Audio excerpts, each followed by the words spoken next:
the main event. Welcome to WHW Monday.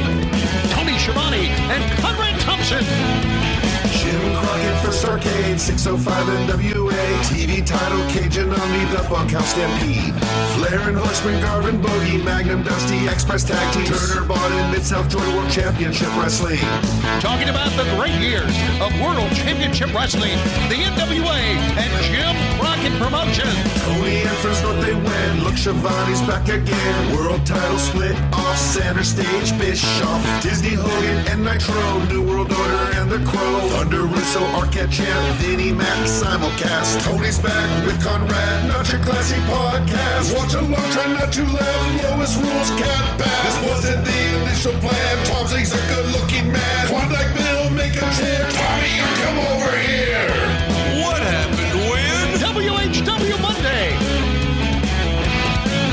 And now, let's go to the ring. And here's your co-host. Hey, it's Conrad Thompson. Hey, it's Conrad Thompson, and you're listening to What Happened When? A very special edition, just in time for Turkey Day. Thanksgiving is upon us, and that can mean one thing if you're an old school wrestling fan. It's time to talk about Starrcade, and here to do it, here to lead the way, the man, the myth, the legend, the voice of your childhood, Noah Anthony Schiavone. Hey, it's the Thanksgiving Day tradition. How's everybody doing today? Good to be talking to you. Tony Schiavone, Conrad Thompson. I can't wait. I'm going to throw it in the old Wayback Machine. We're going to go to the very second Starrcade ever. Yeah, I'm pretty excited about this. Okay, no, I'm not. I'm really excited about the main event. $1 million is on the line as the NWA World Heavyweight Champion, the Nature Boy, Ric Flair, is going to take on the American Dream, Dusty Rhodes. And we've got a very special guest referee, boxing legend, Smokin Joe Frazier. But boy, the undercard gets a little dicey, kind of hit or miss here. What's wrong with Jesse Barr, the Zambui Express? What's wrong with Downtown Denny Brown? What's wrong with Paul Jones and Jimmy? Woogie Man, Valiant, Tony Schiavone. Don't do that again. Okay. That was not good. Right. Yeah, listen, back then in 1984, which this will be my second Starrcade, I was pretty pumped up about it, and I thought it was a great card. And for Jim Crockett Promotions, for all the things they did on TV, all the angles they did on TV, it was a big card. But it does not age well. No, it does not. Now, sometimes that makes for the best show, and I'm hoping that is the case today. And I'm proud to announce that besides me plugging and shilling my mortgage company throughout the show, which I plan to do a lot. This show will be brought to you uninterrupted, ad-free. It's our gift to you this Thanksgiving. How about that? How about that? Ad-free. And do you have a Starrcast to shill? No, I'm done with that. All right. Mm-hmm. Well, good. I'm glad. You've done a great job with them. Congratulations on retiring from Starrcast. Good job. Thank you very much. You're welcome. I knew that the ship had sailed when you left before it really got started. You were like, okay, so there's nothing else for me to do. I was like, no, there's 3 more days of fun-filled stuff. Okay, cool. So my party's over. I'm leaving. Yeah. There you go. Circle it right around to me and blame Tony. That's fine. I'll be your fall guy. I don't care. Your fall guy. Listen, if there's a fall person in our group, it's Lois Schiavone. Is she awake on Thanksgiving? Can we get her in here? Wake her up. Let's get something going. Oh, she's wide awake. As we mentioned, she makes the very best turkey on Thanksgiving. No, she doesn't. Yeah, I knew you go bitch about that. But anyway, here she is, Lois Schiavone. All right. 3, 2, 1, play. Well, we start out with going back to Starrcade 83. We're going to show Ric Flair and Harley Race. We're going to show the end of that with Gene Kiniski down as the referee. And Flair getting up top. And here he is, crossbody. And then the 1, 2, 3. So we go back to a year ago and talk about how Flair won the World Heavyweight title. Kiniski, sell that leg, would you? Yeah, a Flair for the gold was 1983, and there we go. What a commentary duo this is. Gordon Soleil on the left and Bob Cottle on the right. What do you think Gordon's had to drink today? Oh my gosh. Gordon has had a lot of that little bottles of gin that he gets from the airlines, stick it in his pocket, have a swig of it, and with Bob Caudle, who was the voice of my childhood, as a matter of fact, and one of the great men of all time. Of course, $1 million on the line. As you can see in the background, the wonderful Greensboro, oh, they just cut out the lights, the wonderful Greensboro Coliseum, which was the place. It was the mecca of Jim Crockett Promotions. Any big thing that happened in Greensboro, North Carolina. Dun, dun, dun, dun, dun, dun, dun. Dun, dun, dun, dun, dun, dun, dun, dun, dun. Fans are going crazy, absolutely crazy. You didn't have to, and Tom Trunk and Tom Miller in the middle. You didn't have to, Conrad, back then, sweeten the sound. Why do you call him Truckin' Tom Miller? Because that's what he was known as a overnight disc jockey in Charlotte, North Carolina on WBT for many, many years. He talked to the truckers, and the truckers would come through Charlotte, and they would call him on the phone, and it was something else. So Truckin' Tom Miller. I don't know if Truckin' Tom Miller is still with us or not. He had some alcohol problems in his life. And what was his alcohol problem? He would spill it, or yeah, all over him after he had about 40. What do you think? Right. What do you think of the presentation here of dudes in robes? Dudes in robes. Well, they're going for the real look here, aren't they? I mean, they look like they just left Bed Bath and Beyond. So this is the World Junior Heavyweight Championship. What's your favorite Mike Davis match? It's going to be this one right here. What about Denny Brown? There's a lot of Denny Brown matches that I liked. Oh, fuck you. How's that? Yeah, fuck you. Don't fuck. It's not fuck me. It's fuck you. If we're going to start out right here. And there's the World Junior Heavyweight Champion. And by golly, there's a very, very young Earl Hebner. And that Earl Hebner, by the way, is the most famous person in the ring. Make no mistake about it.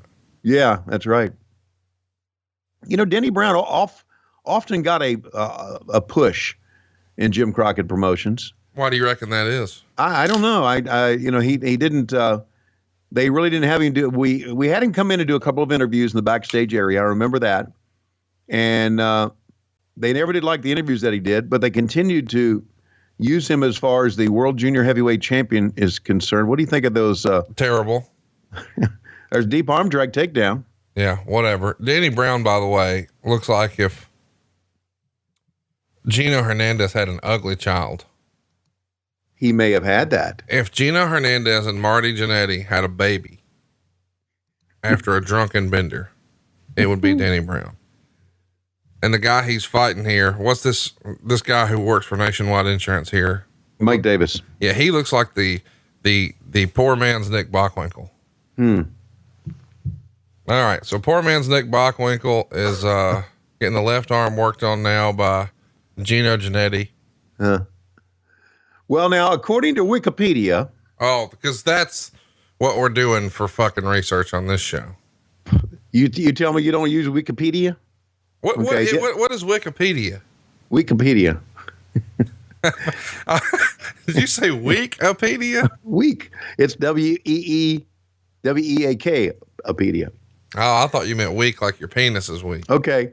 According to Wikipedia, he retired in 1997, so he had a great career of 17 years. Who's he? So there. Pronouns, pal, goddammit. Okay. Sorry about that.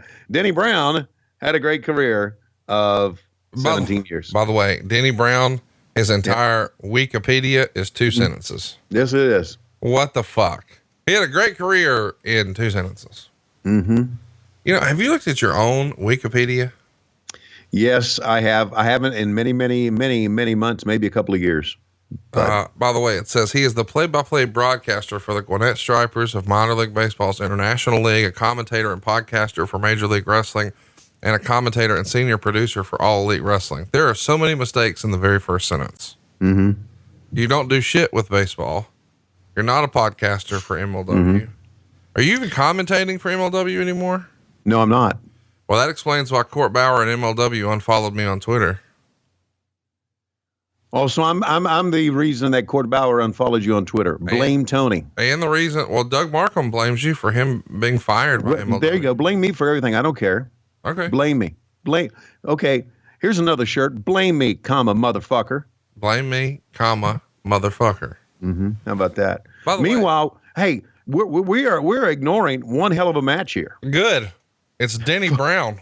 Full body slam by Mike Davis. This is textbook junior heavyweight championship type stuff. Cool.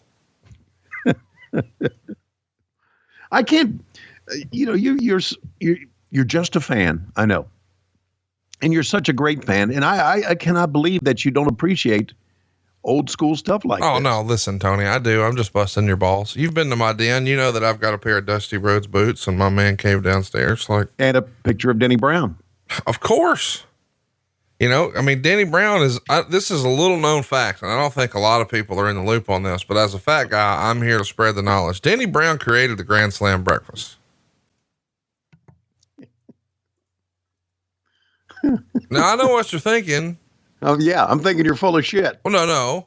A Grand Slam breakfast comes with like everything you can think of. I'm talking pancakes, bacon, biscuits, eggs, ham, grits, oatmeal, sausage, and fruit.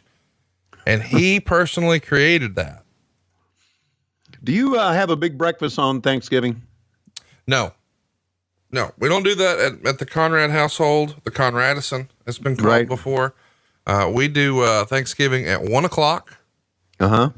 And you don't need to eat beforehand. You need to just wait, because it's going to be, you're going to be hurting for certain come about 1:45, 2:00.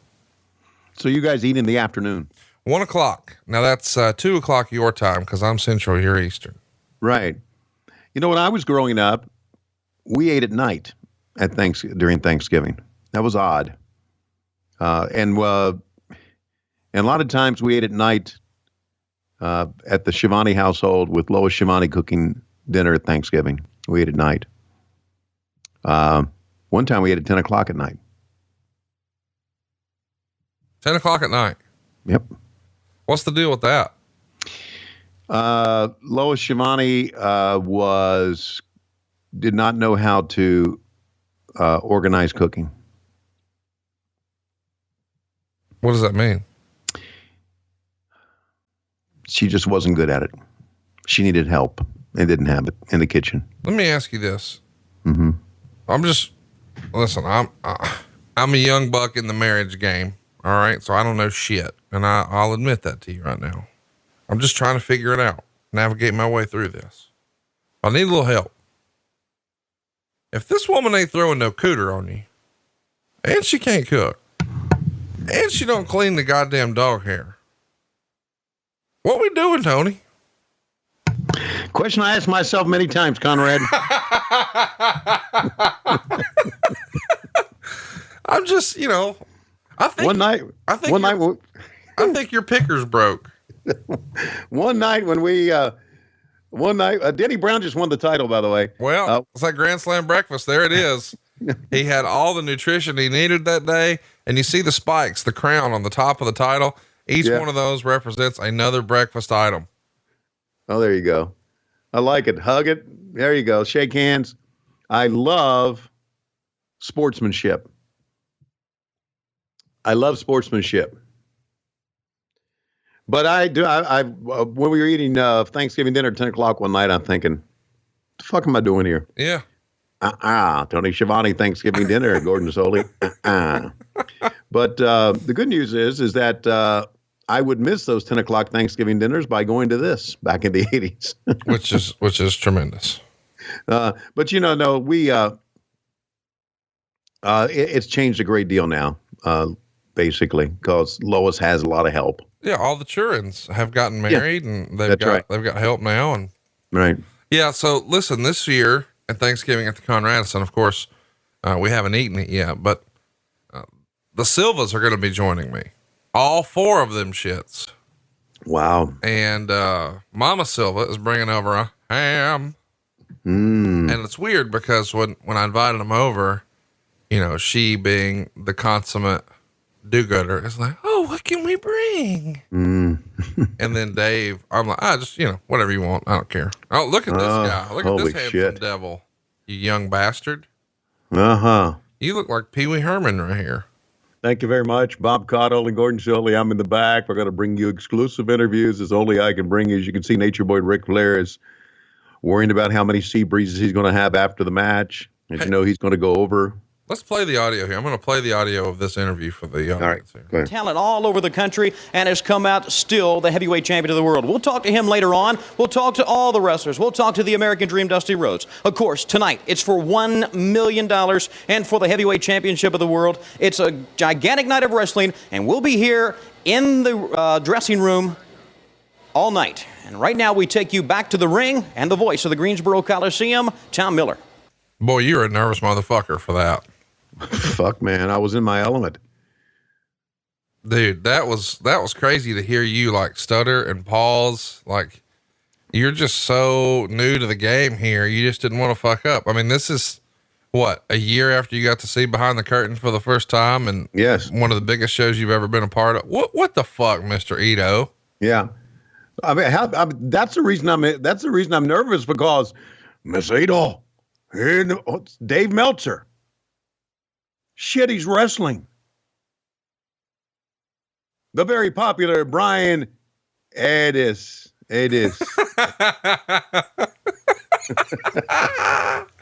You were there. How do you not know how to say his name? I was in the bag yucking it up with the guys. Fuck, I didn't watch this shit. By the way, he is 59 years old. His other ring names have included, and this is real, Dave Meltzer. He looks like Meltzer. That might have been Meltzer. That, of course, is directly from, as you called it, Wikipedia. Wikipedia. Actually, he's a very handsome guy. Oh, Jesus. I don't know why we didn't use him more. Well, here he's going in against Miss Ito. Ooh. From behind, ooh, reverse into a hammerlock. Drop toe, down you go. Whoa. That's kind of what Mr. Ito was probably thinking in his head. I feel like Mr. Ito works at DDP Yoga.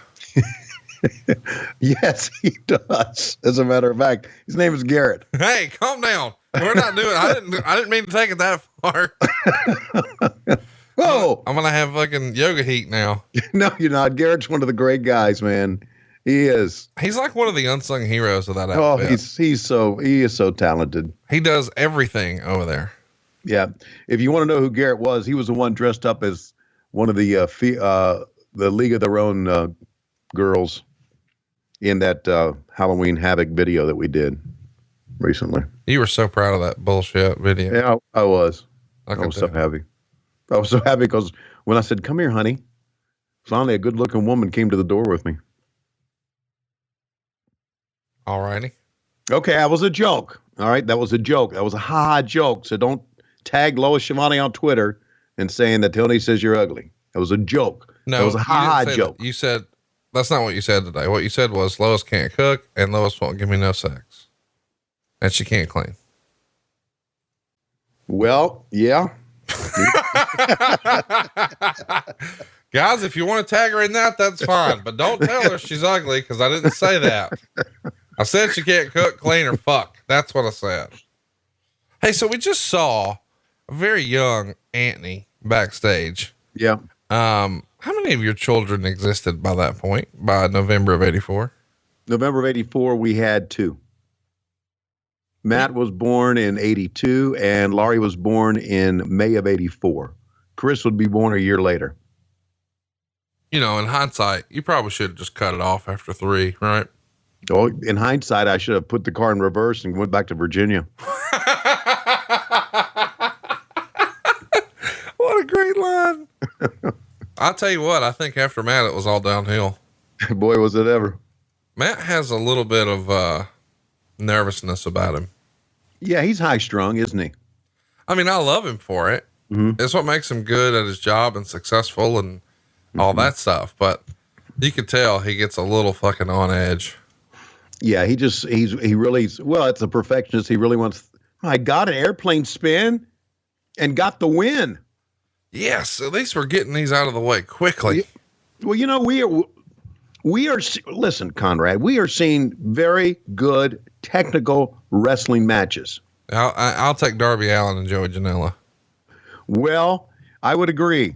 But in 1984, this was some pretty good shit. Oh, listen, I'm just busting balls. I think this is a fine show. It's a wonderful show. Yeah, I'm just busting balls because this is before my time, and that's just what I do here on the show. Like, I always pretended to hate the Houston episode with Bruce, but it was actually a very good episode. I love the history of wrestling. I mean, goddamn, that's all I do is nostalgia podcasts. I'm all about it, but I've got to have something to be cantankerous with you about.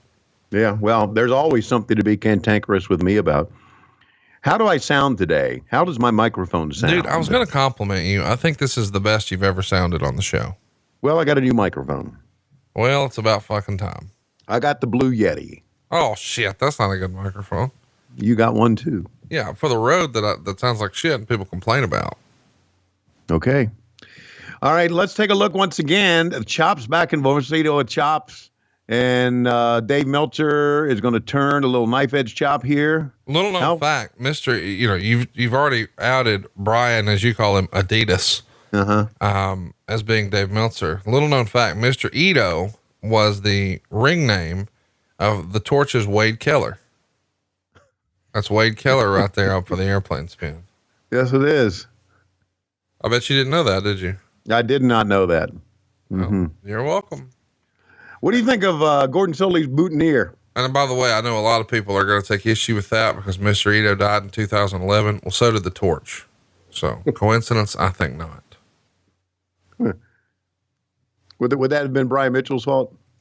You mean Bruce Mitchell? Bruce Mitchell's fault. You know what? Let's just go with Brian. By the way, Mike Graham is here. And he's going to, we've had some really good back-to-back matches. We're here to grind that to a fucking standstill.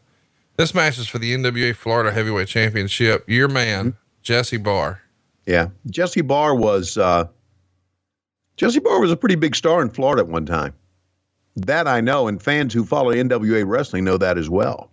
Not only that, he put a mask on, was a member of the Funk family one time. Did you know that? I did not know that. Yeah, I think he was Jack Funk or something like that, if I recall, in the WWE for just a short period of time. You may want to Wikipedia that and see if it's in there or in the WWE website. Why would I Wikipedia that? Okay. But Jesse Barr was a big star in Florida at one time. Jimmy Jack Funk is what you're trying to say. Okay, Jimmy Jack Funk.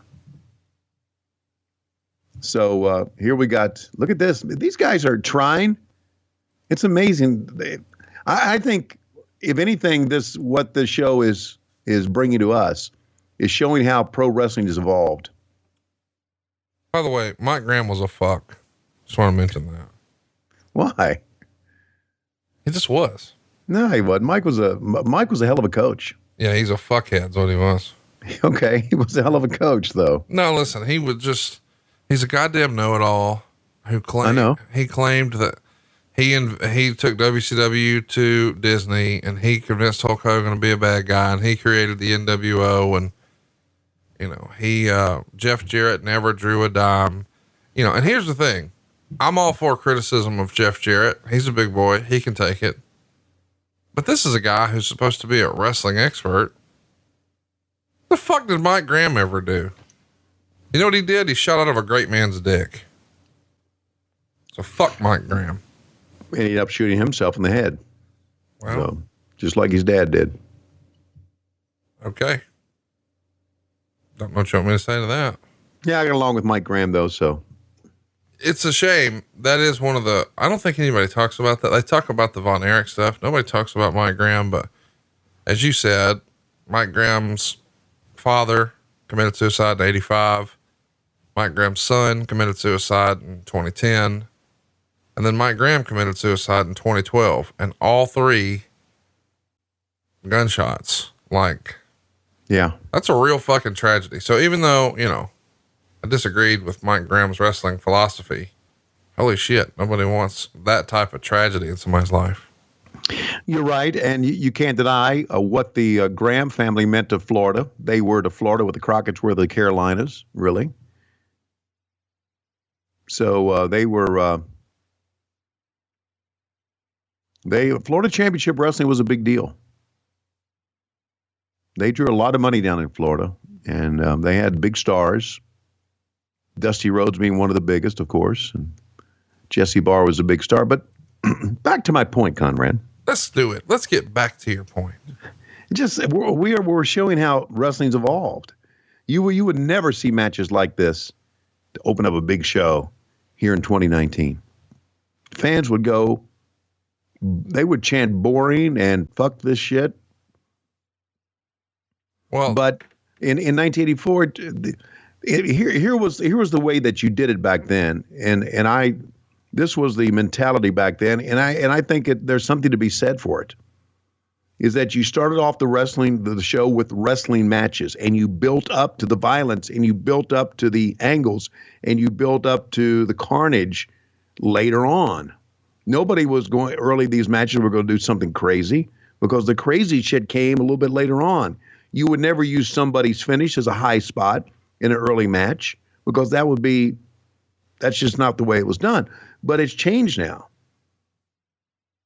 Finishes are high spots now, and I'm not saying it's bad. I'm just letting you know, and I think fans realize this, how wrestling has changed through the years, and probably for the best, right?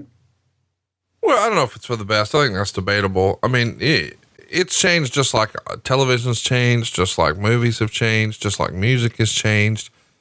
You know, everything, even sports, you know, football looks a lot different now than it did back then. And, you know, what was the fastest guy in the league back then or the strongest guy in the league back then? It's not the same now. Everything's different. And, you know, that's just, you know, part of it. By the way, though, as far as fundamental wrestling, this is probably about as good as it gets right here. Absolutely. You know, just telling a story. Everything looks good. Everything looks crisp. And by the way, I didn't realize that until I watched this video, but Mike Graham, definitely an extra in a lot of old Ginger Lynn movies. Wow. Did you like Ginger Lynn? She was before my time. I was just trying to think of old porn stars from the 80s. She is a good one. Yeah. See, I think like the first like big porn star I remember in my lifetime was Jenna Jameson. Mm-hmm. And then like Janine Lindemulder, like that era. That's like the first time I remember like, oh, these are porn stars. But, you know, I've heard Mick Foley talk about, you know, Christy Canyon, and I know Ginger Lynn was like a big famous one. And what was the other lady's name? Marilyn Chambers. She was a big one. Right. But there's some lady who like teaches stuff now. What's her name? Oh, Nina Hartley. Okay. And then there was one of those like, Seca, whatever. So I know there's like a handful of like big name porn stars of the 80s, but I just went with Ginger Lynn because I thought it was the most prominent name. Mm-hmm. Who was the other one you said after Ginger Lynn? Marilyn Chambers? Nah, it rhymed with Bend Me Over or Bend Her Over. I don't know that. Okay. So chat me up though. What's your favorite Ginger Lynn movie? I don't know. I can't name porn movies. Why not? Because were you really into it to remember the name of the porn, the name of the movie? No, you weren't. Yeah, I was. Meanwhile, we're in the midst of a great Greco-Roman knuckle lock. Boy. And you want to talk about porn. Have you Googled Ginger Lynn 2019? Yeah. Okay. Yeah, she didn't age well. Well, she's 56, bro. I know a lot of beautiful 56-year-old women. All right, let's make a list. You wouldn't know any of them. So there. Here's a great name from 1986. This is from her filmography. Beverly Hills Cox. Are you excited that they're bringing Beverly Hills Cop back? It's a real thing, baby. Yeah, I am. You should be. Yeah, it was good. It was really good. Do you think in this movie from 1986, Beverly Hills Cox, they did the old banana in the tailpipe trick? I'm sure they did. Are they bringing back Judd Reinhold? I don't know. You know, I do. He was a good part of that movie. I thought he played a very good part. He may be dead. I don't know. No, he's not. He did good stuff back then. Oh yeah, he did. He's 62 years old now. Well, we all age, and you will too there, Conrad. Single leg pickup. He's going for the figure four. He went to the ropes. See how he put over the figure four like that? Man, as soon as he put it on, he said, I'm getting the fuck out of here. Great storytelling. Putting over the hold. Putting over Ric Flair's hold. By the way, old Reinhold got arrested in 2016. For what? Flipped out in a airport over the pat down from security. He must be a dumbass prick then. No, he said it had a medication reaction. Of course he did. That's the one big excuse. Wasn't my fault. It was the medication. It's your fault, fucker. You took the medication. Okay. People come up with so many excuses of why they're pricks. You're just a prick. You're a prick. Oh, you're fired up today. I'm not talking about you, Conrad. You're not. I'm talking about in general when people come up with reasons. Sorry, I had a little bit too much to drink. Really wasn't myself. Yeah, that was you. It's Thanksgiving, bro. Mm-hmm. Hey, do we want to give everybody a rundown of what we got coming up? We've got Zambui Express against Buzz Tyler and the Assassin #1. Is that what you're talking about? No, but go ahead and continue. No, you're talking about the shows we got. No, keep running through the matches. Okay. We got Manny Fernandez against Black Bart. Woohoo! Tully Blanchard will go up against, God, we got a lot of matches. We'll go up against Ricky Steamboat, which is pretty good. Paul Jones, Jimmy Valiant. And that's going to be, that's going to be in a tuxedo match. Dick Slater, Cowboy Ron Bass. Ole Anderson, Keith Larson against the Koloffs. Ivan and Nikita. Superstar Billy Graham against Wahoo McDaniel, and then Dusty and Flair. And plenty of Tony Schiavone do interviews.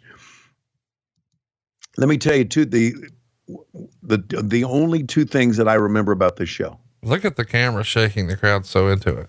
Yeah. And they're into they're into a side headlock.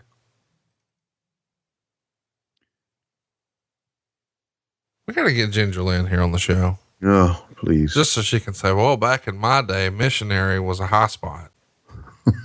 These girls need to slow down and sail.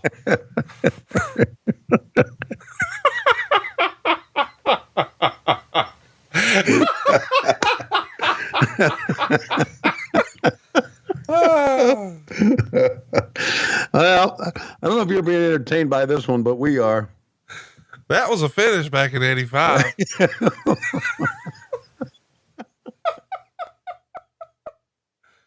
Oh, by the way, when was the last time you had a conversation with JR where he didn't get a little fired up about something? Yeah, I've never had a conversation with JR when he didn't get a little fired up about something. I don't know why, but anytime I'm having a bad day, I can call JR and he'll get good and fired up. And then when I hang up, I just feel better. No. Wow. He's the best, man. I'm so glad we're back in his world, or he's in our world. Oh. By the way, what I was alluding to was what we've got coming up here on the show. We appreciate you tuning in for our Thanksgiving tradition this week, Starrcade 1984.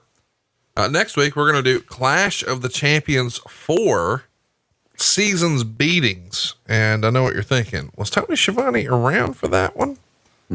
And what? You don't think you were? Yeah, I was, I think. I'm not sure. Probably not. I don't fucking know. I can tell. Yes, he was around for that. It's 1988, Chattanooga, Tennessee. Ric Flair and Barry Windham are going to be taking on the Midnight Express, Bobby Eaton and Stan Lane. Come on, that's a good show. We've also got the Road Warrior Animal taking on Dusty Rhodes. We've got Ivan Koloff and Paul Jones, Dr. Death and the Italian Stallion. Then, of course, the Fantastics taking on Eddie Gilbert and Ron Simmons. That is coming your way next week. The week after that, on December 11th, Starrcade 1989. And this is one of the only Starrcades. Maybe this is the only Starrcade you ever missed. Yeah, this was Future Shock, right? Wasn't that the name of it? That's right. And on top, it's Ric Flair and Sting. That's going to finish out a tournament that's got the Great Muta getting his first loss in the company. But Lex Luger's involved, Sting's involved, Muta, Flair. And then, through a series of matches, it winds up with your finale being Sting and Flair. But we've also got a series of tag matches. Steiner Brothers are involved, Doom, the Road Warriors, lots of big stars on this. And the Iron Man gimmick is the concept for both the tag teams and the singles competitors. So not a lot of guys on the show, but a lot of really, really big stars. Sting, Luger, Flair, Muta, Road Warriors, Steiners, Wild Samoans, and Doom. How about this video package here? Yeah, they're showing the angle with let's see, Dick Slater, Cowboy Ron Bass, and Black Bart. What building is this? I know you know this building. This is, I believe, the Spartanburg Memorial Auditorium, Spartanburg, South Carolina. I say that because the National Wrestling Alliance banner was on the top there, in the back, and I recognize that ceiling. For some reason, wow. So there's your angle, man. That's enough to get anybody pissed off.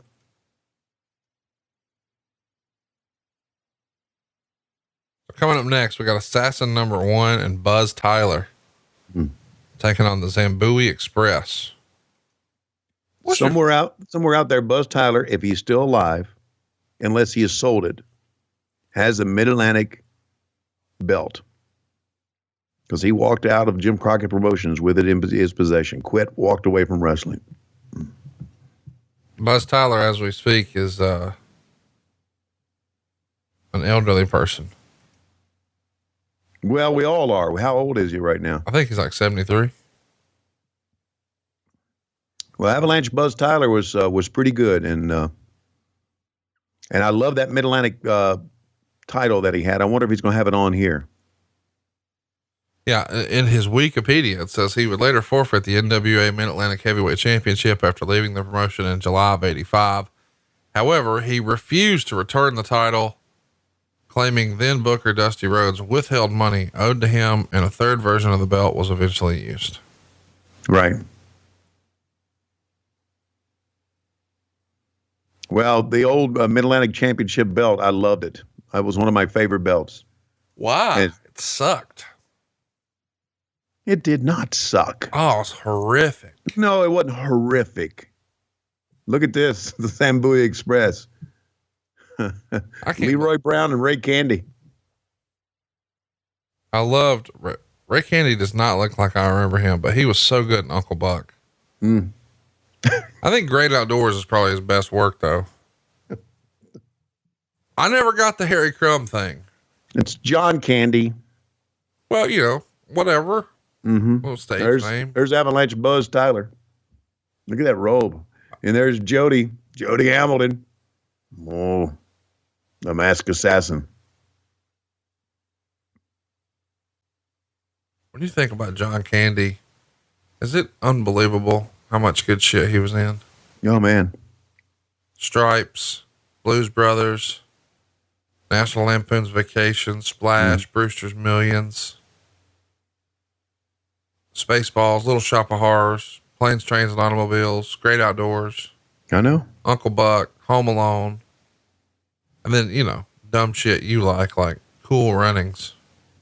Fuck. You didn't like Cool Runnings? Fuck no. You're so full of fucking shit. Cool Runnings suck, dude.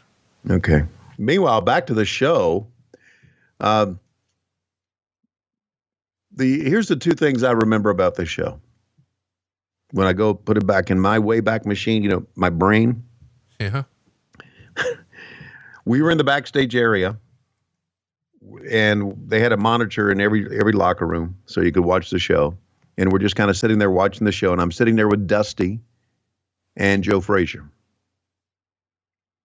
And Dusty has a pumpkin pie. Of course, it's Thanksgiving, right? He has a pumpkin pie, and he looks at Joe. He said, "Joe, you want a piece of this pumpkin pie?" And Joe goes, "Yeah." and he grabs and he eats a piece of pumpkin pie with his hands. And he's sitting there watching TV eating the pumpkin pie. Now, as he's eating the pumpkin pie, Dusty looks at me and winks and smiles as if to say, I'm feeding Joe Frazier pumpkin pie. I don't know why that sticks in my memory. And then later on in the show, after Dusty loses and Joe stops the match because of blood, Dusty says something, stops the interview. I didn't know what to say, and he pushed me. Motherfucker pushed me. Like Chris Jericho pushed me on Dynamite recently. Those are the two things that I remember. I remember Smokin Joe eating pumpkin pie and Dusty Rhodes pushing me. Isn't that weird? Of all the things that happened? No, it checks out for you. No, it's called age. Hey, let me ask, serious business, not kidding around. Oh, boy. Zimbabwe Express. The Zambui Express, go ahead. Whatever. Is this the largest African-American tag team you remember? I would think so. Unless I can think of, they were bigger than Harlem Heat. I don't know. Yeah, I think this might be it. You talking about size? Yeah. Not success. Yeah. Come on, fuck right. that. Harlem Heat's the most decorated African-American tag team ever, without question. But Private Party will beat that one day. Yeah. Probably. Private Party's combined age right now is like the age of one of your kids. Right. Well, they got plenty of time to do it. Do you think they're two of the low-key breakout stars of AEW? I do. I don't think enough people are talking about them, but they should be. And I think it's our job to make them bigger than they are now. I'm not saying we as JR, Excalibur, and me. I'm saying we as a promotion. You know how you get over, don't you? Yes, you do. You do promos. You do interviews. I think Matt Jackson thinks they're the next Young Bucks. That's high praise. Yeah. That is high praise. By the way, let's get back on our schedule.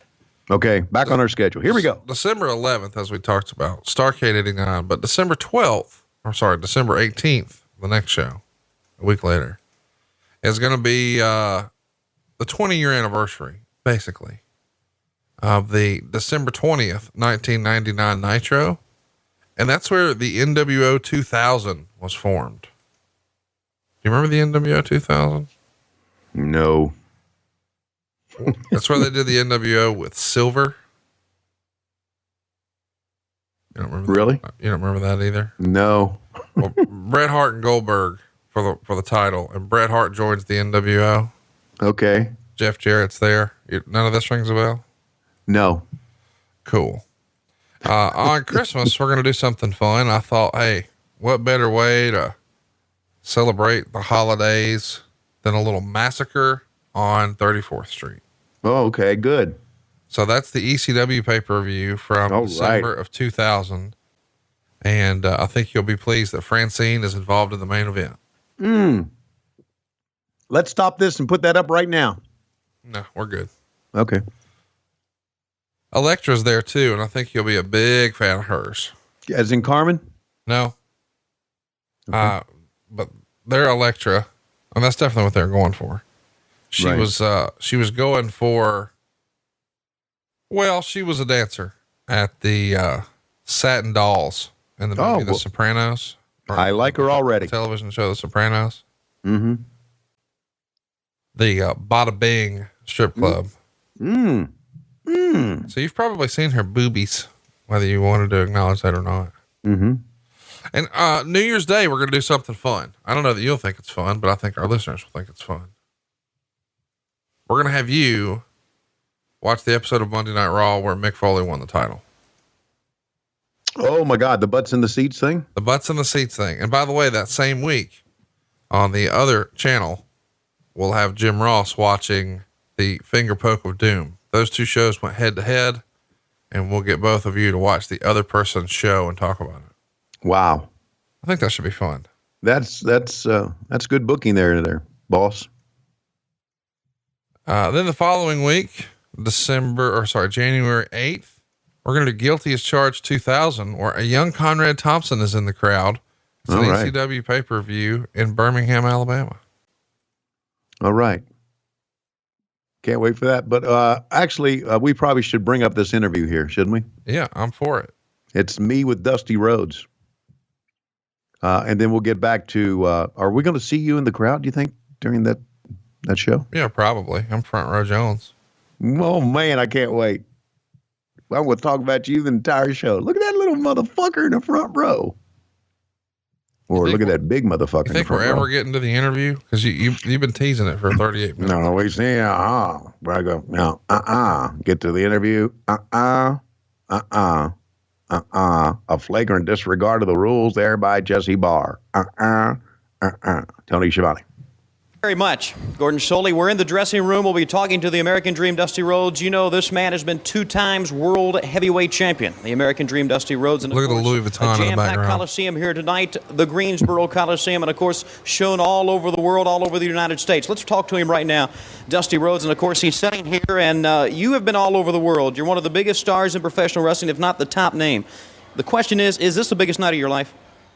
Well, Tony, throughout the history of wrestling throughout this country, Dusty Rhodes and Ric Flair names have been etched in stone throughout the world. I told Ric Flair live on television, I said, people got to make a choice. The people have to come sooner or later, find out who is the greatest wrestler, who is the greatest man alive on this earth today, professional wrestler. Ric Flair, I know you're listening somewhere in this building. The talking is over. There's no more talking. There's no more bobbing and show business around and driving your big cars and showing your big watches and your fancy house and your fancy diamond rings. Dusty Rhodes, the American Dream, relaxing here, sitting here live and in color via satellite throughout this world, telling you one thing, very shortly from now, $1 million goes in my pocket, Ric Flair. The world's title goes in my pocket, Ric Flair, and you are going to be yesterday's newspaper. And let me tell you something else. Everybody take heed. Joe Frazier, wherever y'all be listening, because I don't want you sticking your nose in my business. Me and Flair, $1 million.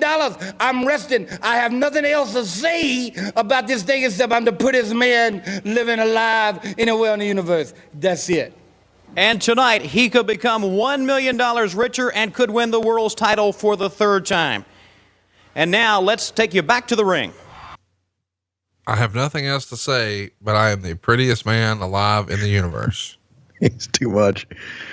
And he never gave a bad interview, I don't think. Well, that wasn't one of his best ones. Well, still, it was good. It was entertaining. I'm not arguing that. You got to get hot. Well, no, what I was thinking though was as they widen out that shot, how he's sitting in the back, just kind of slumped over, just trying to look cool. Oh, this is for the Brass Knuckles Championship. I didn't remember that, man. The Raging Bull, Manny Fernandez. Oh, he threw the sombrero out, and Dave Silva caught it.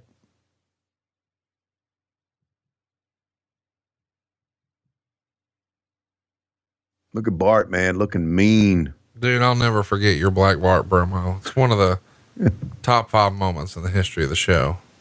But not only was it funny, but what was great about it is when Chris McDonald put the video with it. Yeah, and put the cowbell sound. Oh my God. I think Chris McDonald is low key the most talented person in wrestling nobody talks about. Yeah, I know. And he's so low key behind the scenes too. He's like a fucking introvert of sorts. Right. Like I try to push him out here and be like, hey, everybody, look at this shit. And he's like, no. And I try to give him shit, when I see him, and he'll just smile. He won't react. And as if I'm thinking, maybe I'm really pissing him off. Look at Manny Fernandez pretending to be a ninja man. Look at this. Hey, look at this angle. I love this angle. I do too, man. Dude, that's tremendous.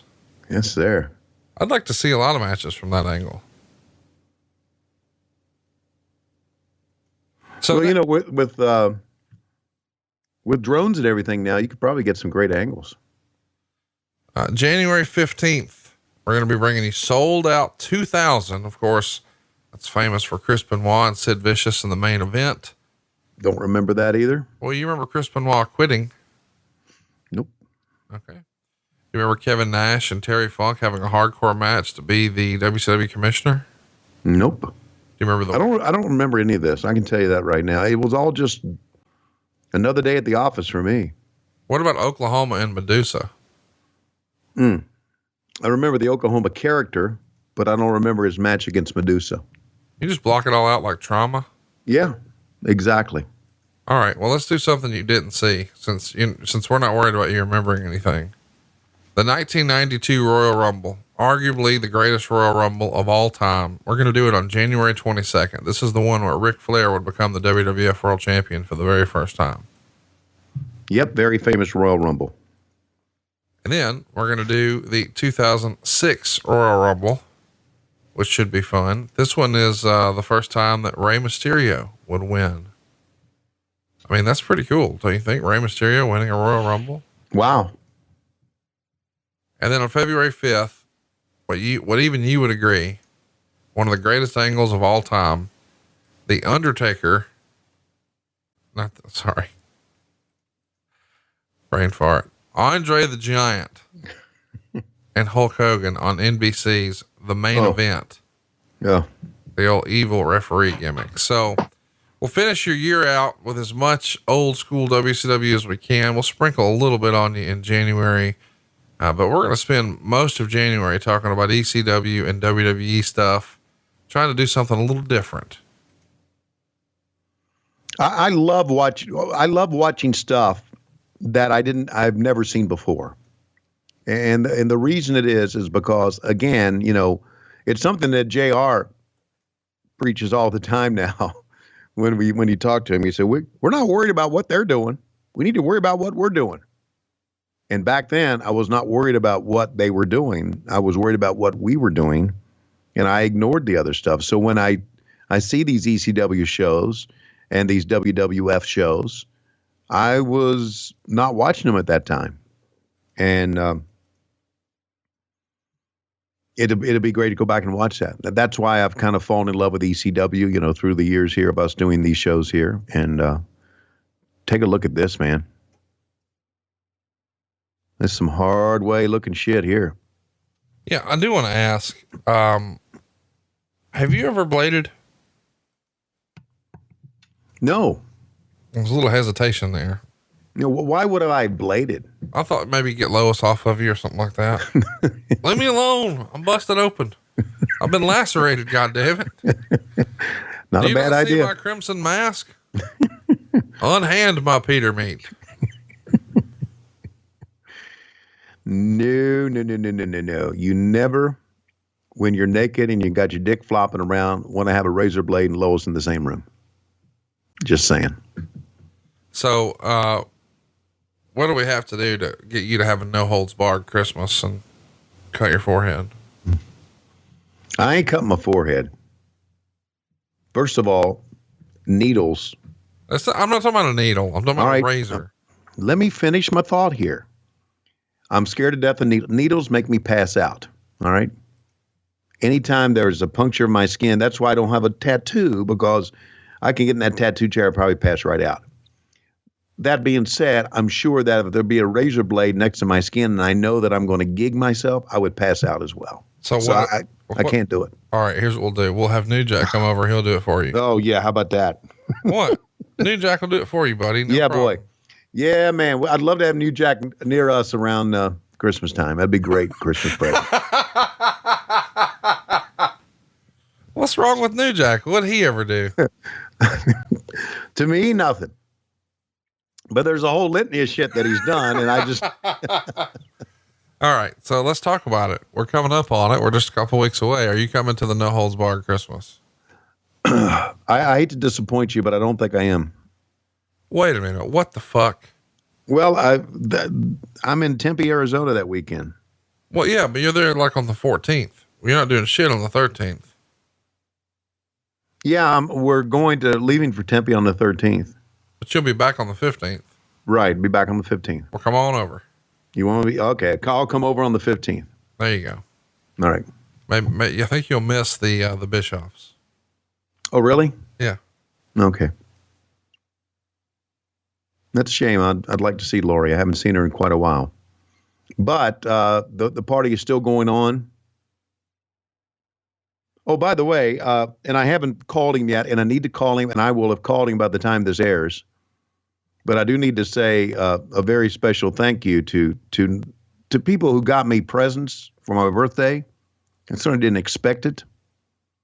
There were a number of them. They got me birthday presents, and it's just amazing, But I did receive something to the house afterwards from Super Dave. Really?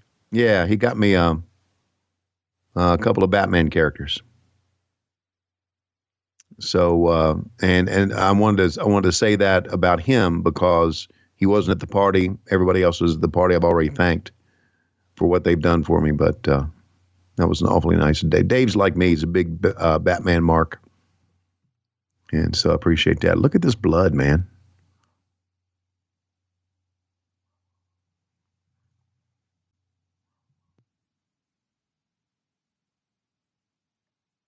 What's your favorite match so far on the show?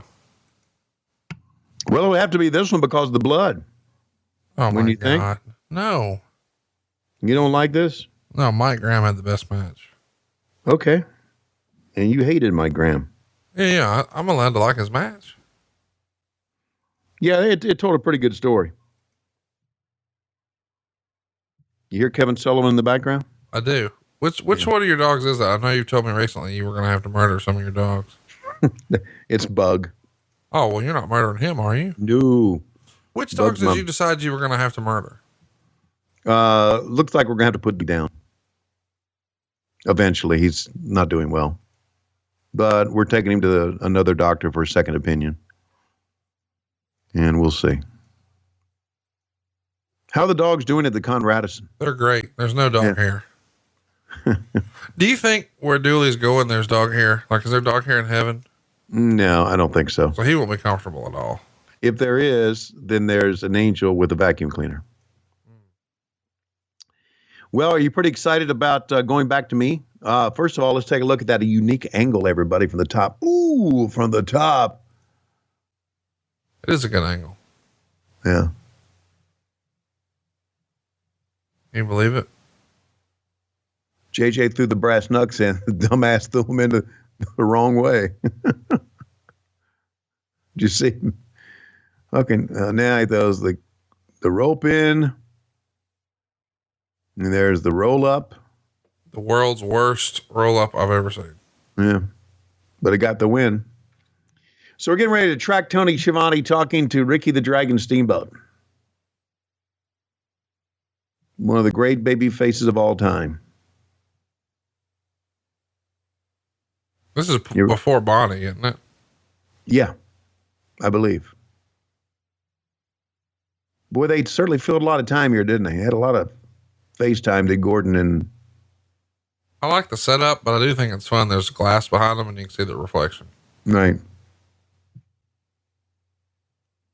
That's a recap from Starrcade 83. You were wrong. You're a liar. I'm not a liar. I was just incorrect. No, that's the same thing. I ain't a fucking liar. You're a fucking liar. How's that sound? Wait. Why are you using foul language? I don't know. I just thought I'd pick it up a little bit here. Why do you have to respond to that? Okay, here we go. Okay, once again, we're back with Ricky Steamboat. And Ricky, we were talking about Starrcade 83, but now let's talk about tonight. The fans have seen the tape, what happened with the Long Riders, and of course, Tully Blanchard. And of course, you have a big match tonight. You have put up $10,000. They injured your back not too long ago. The question is, we're going to see exactly what happened once again as they went off the top rope with a boot and went on looked like maybe the small of your back, and that could injure anybody. The question is, as you watch this with me right now, how are you feeling for this all-important night in your career? Well, Tony, as you know, everybody gears himself for this particular night. Everybody's talked about this particular evening all year long. Depending on who you're going to wrestle, just depends on what the build-up is to, for throughout the year.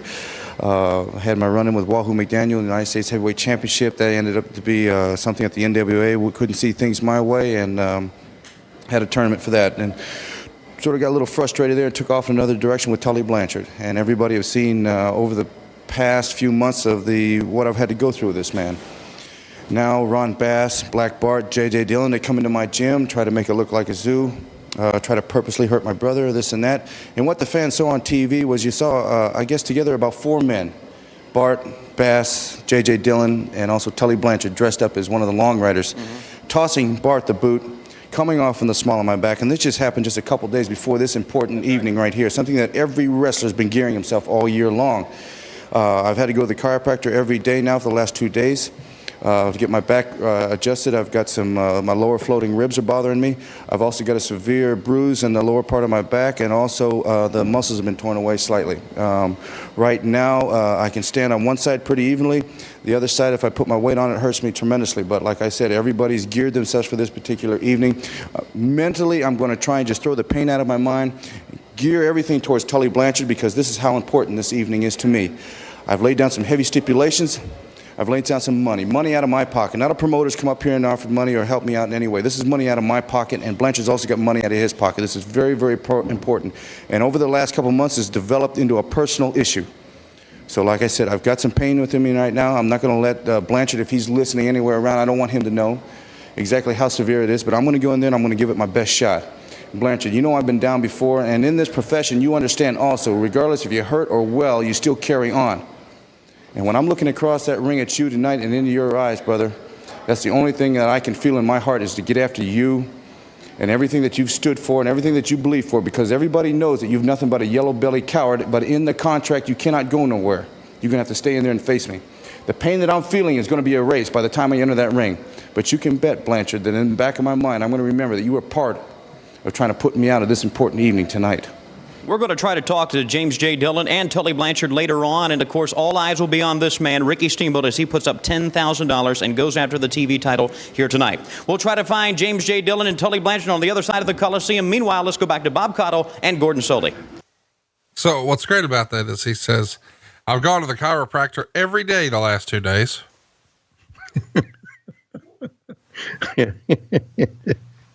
Well, that's 2 days in a row. That just sounds like something I would say to you here on the show. God damn it, you do this every show, 2 shows in a row. A real, as they used to say, real baby face interview there for Ricky Steamboat. Next up's going to be some real entertaining shit, boys and girls. We've got Paul Jones and the Boogie Woogie Man, Jimmy Valiant Daddy, in a tuxedo street fight, loser leaves town match. All right. Schiavone.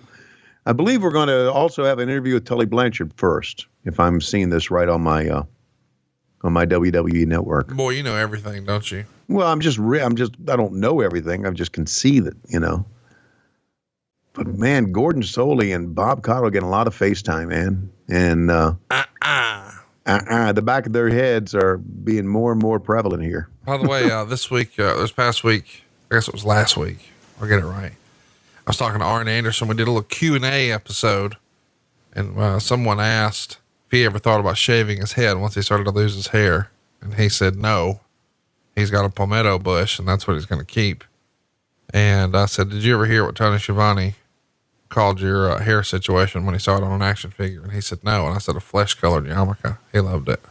Television champion Tully Blanchard on my right over here, and manager James J. Dillon. And of course, we all saw what happened to Ricky Steamboat. What's going on? Are you trying to maybe injure him before his big match with Tully tonight? Is that what you try to do? I'm not trying to do anything, and nothing's going on as far as I'm concerned. I'm not in a very good mood. I just got shortchanged on a very raw decision, and it's just one of the small things that happen around here that I'm objected to. And it looks like somebody has taken this opportunity to try and slander myself, try and slander the Long Riders, and try to slander the television champion, Mr. Tully Blanchard. You know, there's a big difference between pride among fellow Texans and what some people are trying to imply is some kind of conspiracy to do away with Mr. Ricky Steamboat. And Tully, I don't know, but from where I stand, trying to be objective about it, it looks to me like he's crying before he ever gets in there, because he knows, as I do, that you are, in fact, a superior wrestler. Well, JJ, I appreciate that, and I do. And I am a superior wrestler because of the fact that Ricky Steamboat You've got to make excuses. You've had to make excuses over the last 3 or 4 months, 30 minutes, 45 minutes, 50 minutes, all time limits. I carried you, I took you, and now you've got a hurt rib or hurt back, and you want to cry. You backed me into the corner. You got if I get disqualified, I lose the title. If I run and stall, you get the title. Ricky Steamboat, you had to put up $10,000, a contract to sign. Hurt back, broke leg, anything. And it's a sad, sad thing that a man that has reached the epitome, the apex of his career, has to make excuses before the biggest night of professional wrestling, before he gets in the ring, of why he can't win. Well, Ricky Steamboat, your fans out there, they might cheer for you anyway, broken ribs or not. You're going down, and then after that, the world's champion, whether it be Flair or Dusty Rhodes, Tully Blanchard is on a path of destiny. One thing for sure, Tully, it's his problem, isn't it? That's right. Well, one thing you do have to say, for months this man has held on to his title and to his money. You can't take that away from him. But what happened the other night really has to give him the advantage tonight when he goes after Ricky Steamboat and the $10,000. Let's send you back now to Bob Caudle and Gordon Sorley. You know what's cool is Tully Blanchard always knew where to wear his hat. Do what? Say that again. Tully Blanchard always knew where to wear his hat. Just pull the brim down to the caterpillar. Right. He sure did. That's cool. I'm really enjoying Tully being in AEW right now, if I can bring that up. Yeah, let's jack off AEW a little more here on the show. No, I'm jacking off Tully Blanchard here. Okay. Because, yeah, use both hands. Okay. No, he knows his shit, man. I didn't say he didn't. He's great. I love him. I'm a big fan. So there you go. And I'm really relishing in the chance to being able to work with him again. I do. I really relish in the chance to be able to work with Dean Malenko again. Sounds like you just really like relish. Well, you run out of shit. You run out of shit to say to me. Relish. Relish. Why don't you mustard it? Why don't you sauerkraut it? Huh. Why don't I chow chow pickle it? What the fuck is a chow chow pickle? You know what chow chow pickle is? No. Oh, I guess in Alabama it's just chow chow, right? What is chow chow? Oh, stop it. You know what chow chow is. I swear I have no idea what you're talking about right now. I'm Googling it. Oh, it's dog food. It's a dog. Look at this guy. Look at this guy. Look at the back. It's like a big puffy dog. What was the thing? Chow chow what? Chow chow pickle.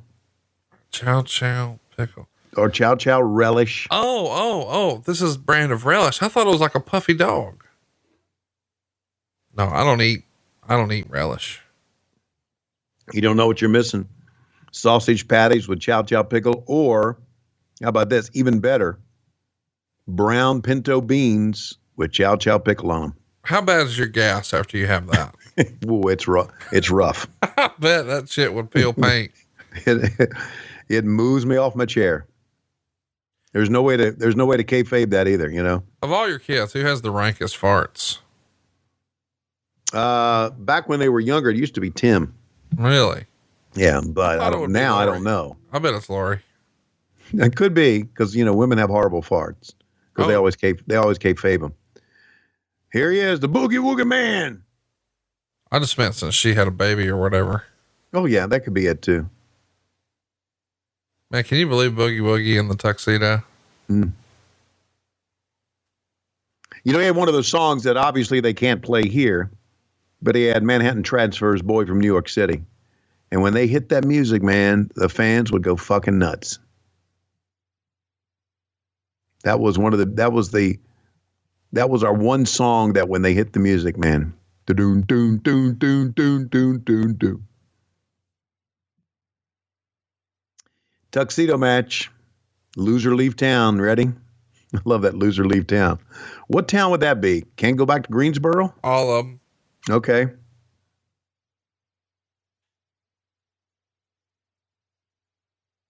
But Bad Leroy Brown's is second here.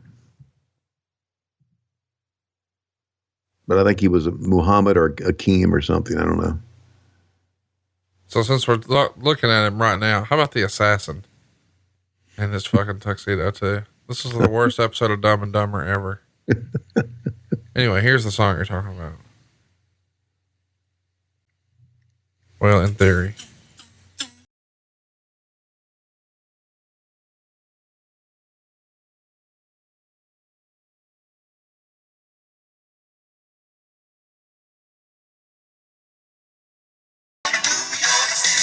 He's got it nice. He's really fine. Well, why did that get over with the crowd I'm so gonna much? make him mine, oh mine. Oh, Why did yeah, that get that's over? memories, man. Why did it get over? It's just that those first couple of bars. I mean, that just when they hit that, people knew he was coming in, and you know, people again. It goes back to doing promos. He had some of the most entertaining interviews, promos that you would have, and people were into that shit. Now, he wasn't the greatest worker in the world. Yeah. Wasn't even close. You know what though? Neither was Michael Hayes, Right. and he was a heap too. Right. So there you go. By the way, I invited Michael Hayes for Thanksgiving. Oh, I won't show up. You weren't invited for Thanksgiving. Oh, there. That's why I won't show up. He's not coming. I'm sure he's not. He's gonna do it with his mom. Oh, well, good for him. Yeah, I thought that was cool. Good for him. Michael should be with people that love him. Are you going to SmackDown in Birmingham this Friday? Please. What? Our friend Bruce Pritchard is now running a network show, baby. You got to support him. That'd be great for me to show up at SmackDown, wouldn't it? Are you acting like you wouldn't be welcome there? I'm not so sure I would be. Oh, I'll just walk in with me. Come on. Dude, we got to go support our friend Bruce Pritchard. He would support you. I have a lot of support for Bruce Pritchard from afar. Well, what's the heat? What did Bruce do to you? And there's no heat, you son of a bitch. You're trying to. Would you stop this stuff? What You're did I trying do? to instigate bullshit. Bullshit. What is that? What is bullshit? I relish my friendship with Bruce Pritchard. Well, it seems like you're sauerkrauting it. I'll tell you. No, I chow pickle it. I can't believe you never heard of chow chow. No. Good God. But I'm also not eating beanie weenies or whatever you're eating. No, it's pinto beans. Oh yeah, but you were saying something once upon a time about like Vienna sausages and spam and. All right, do you like pimento cheese? Yeah. All right, well, there's at least you got that going for you, because I think that if you don't like pinto beans, if you don't like chow pickle, if you don't like fried chicken, if you don't like spam, if you don't like Vienna sausages, if you don't like sardines, then you're not really redneck. Well, I've never had a sardine and I don't want any. That's a big. What's Paul wearing? A bra? By the way, you're going to act like I didn't take you to the best fried chicken place in the history of chicken. Yeah, it was tremendous. Oh my God. What is happening right here? This looks like the worst Ginger Lynn movie we've ever seen. They're stripping the, yeah, but he didn't even fight to keep his pants on. He just stood there. Well, his neck's tied up there, you see, with the the rope, and he didn't want to break his neck. So he just has to keep his hands still. Yeah. I'd be trying to keep my pants on. Mm-hmm. Actually, I don't know. I may have just let it fly back then. Let it fly. Me, I'd let it dangle. Oh, he got off, so to speak. The ropes. This really is a Ginger Lynn movie. Now here's how Jimmy Valiant sold. Just shaking his left hand. Just quivering. That's all he would do. He's coming back. Boy, he's hulking up before Hulk Hogan hulked up. He's Valianting up. Look at this. Here comes his elbow. Come on. Oh, he put a sleeper on him. I thought he hit him with that elbow. Oh, Paul gigging himself. Look at this. Right on camera. Yeah. Because, when somebody tries to put me in a sleeper, I start bleeding from the head.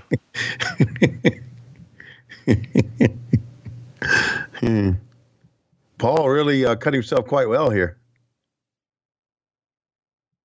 Well, it's just the arms are around the neck so much, and that right hand is on top of the head, just squeezing the blood out.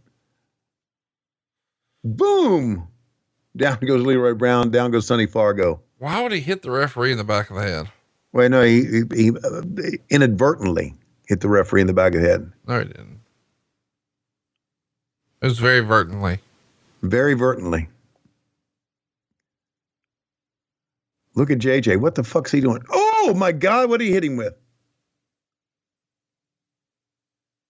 Looked like Hulk Hogan's thermos. Now Sonny Fargo's there, shaking his head. 1, 2, and 3, and Paul Jones beats the Boogie Woogie Man. And now Boogie Woogie Man has to leave town, and he'll come back as. Do you remember this angle? I do remember. No. He came back with a mask on as Charlie Brown from out of town. Oh, yeah. Yeah. Thought you were going to make a joke or something. No, he didn't. Charlie Brown from out of town, brother, baby. Next up, we've got an interview with Schiavone and the Nature Boy, Richard Flair. Can't wait, man.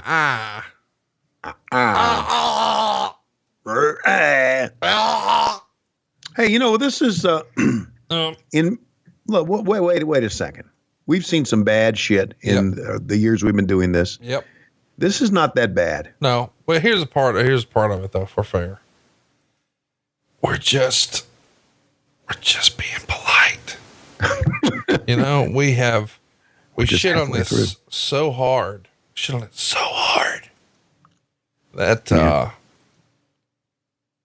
it can't possibly be as bad as we said. So we've set the proper expectation.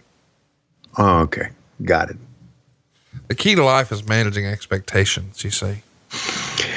Really?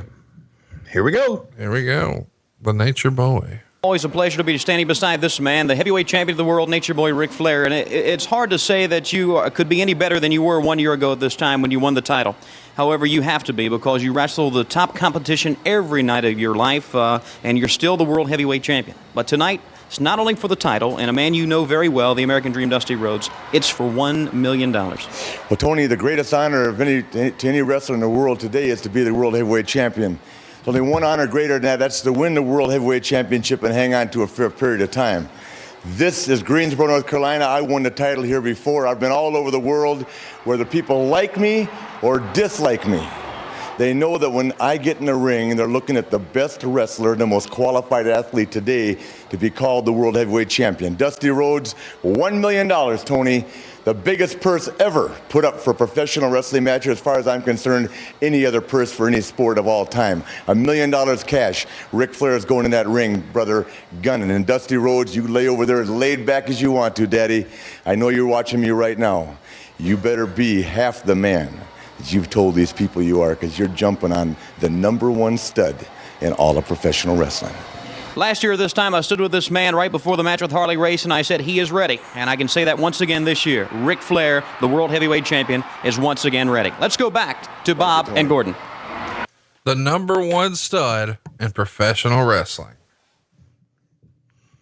Something else, man. You know how, as a shoot here, how thrilled I was to be backstage? We're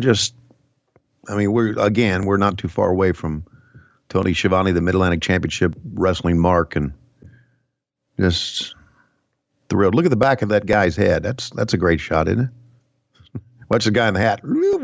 Hey, they're on camera there. When they got any sardines in there? I wonder if I got any goddamn chow chow. That chow chow really set this wiener off. Oh, yeah. How about a fried Spam and egg sandwich? Let me look again. Yep, there it is. I think it's in there. He knowed it. He knowed that the goddamn chow chow is what makes that wiener really pop off. I can't wait to see some more wrestling. I bet old Dirty Dick's out there in Well, when we get home, I'm going to bring Dirty Dick back out. You know what I'm talking about? You're going to have to put him over. I hope Ron Bass puts him over, but either way, my Dirty Dick's getting put it over. You got it, sweetheart. What do you think of JJ always wearing the tuxedo? Yeah, well, he didn't have to worry about what to put on. Didn't have to worry about his wardrobe. Same thing every time.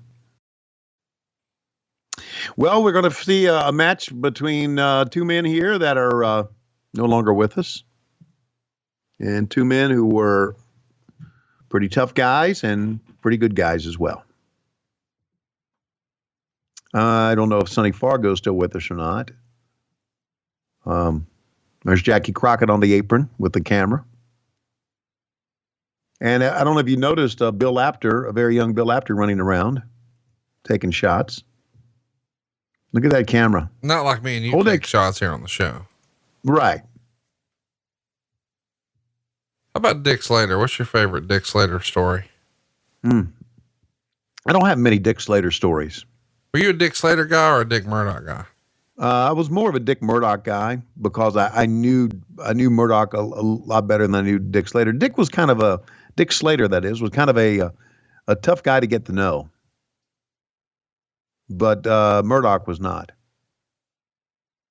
Look at that shitty belt. Wait a second. That's the belt. Yeah. That's shitty. That is not a shitty belt. That's a hell of a belt. Shitty. We got to find that belt, Conrad. Tony. It may be in my attic too. I don't know. Look at that belt, man. Woo. I was going to say, fuck you over here talking about we got to find that belt. You owe me a belt for 3 years now. And the Nitro set that you've promised me multiple times just this summer. Well, I do know where the Nitro set piece is. I wish I could say the same. But I don't know where the belt is. Or your penis. Why don't you get some of your guys, your cousins, get them to come over here and go through our attic? Then let's do that. Let's get Clint and Clint to come over. All right, I'll send the Clints, and then I'll tell Big Clint just take anything wrestling related and bring it to me. Yeah, that's fine with me. He's gonna pick up Lois and bring her home. Whew, that's really fine with me. But we're leaving all the goddamn dogs, including the ones you're murdering. You know, there's a in the attic here. Is Lois? There's a lot of ticket stubs from my old Mid-Atlantic days. I saved a lot of my ticket stubs. We gotta show that on Patreon or whatever. Yeah, they're not really worth anything except to me, you know. Yeah, they are worth. They're up something. there somewhere. Why are you saying that? And not only that, there is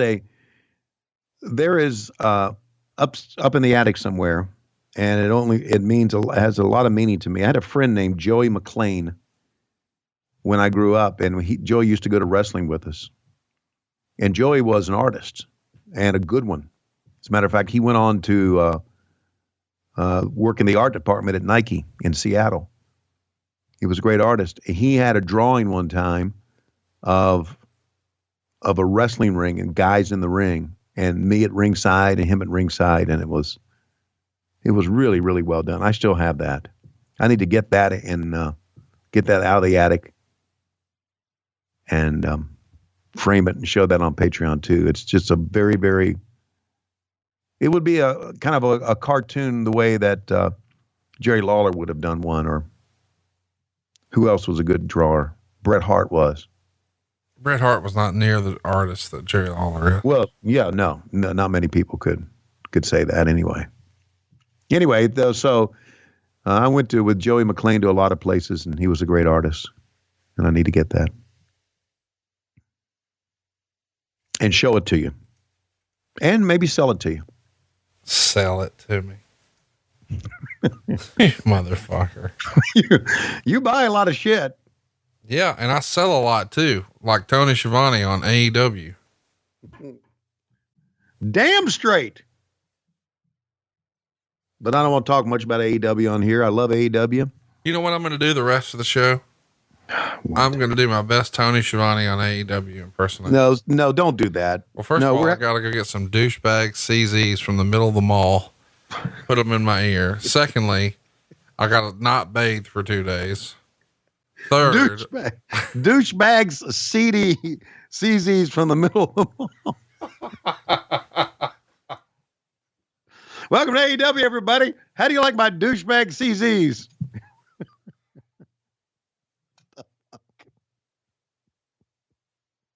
You know what?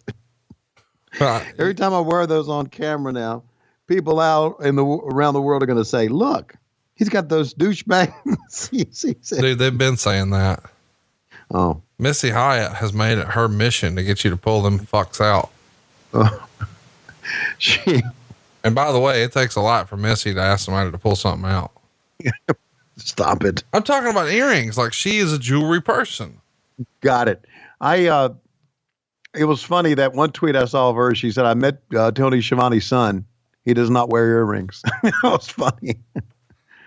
That made me pop. And a lot of things on Twitter do not. Tony, I feel like this match sucks a little bit. Yeah. So here's what I'm going to suggest. There's Bill Apter on the far side. I'm going to suggest that it's that time for my God, Tony Reed's rap. Really? We got to do that again this week? We do. Every week. It's a tradition. I hope it's a good one. We got something fun coming up, by the way, for Tony Reed's rap. Stay tuned to our YouTube channel. If you have not been subscribing to our YouTube channel, let me just give you a spoiler. You're going to want to see this. I don't know another way to say it. I'm just telling you, when it hits, it's going to be fire and you're going to want to be a part of it. And it's simple to do. It's WHW Monday on YouTube. That's all you got to do.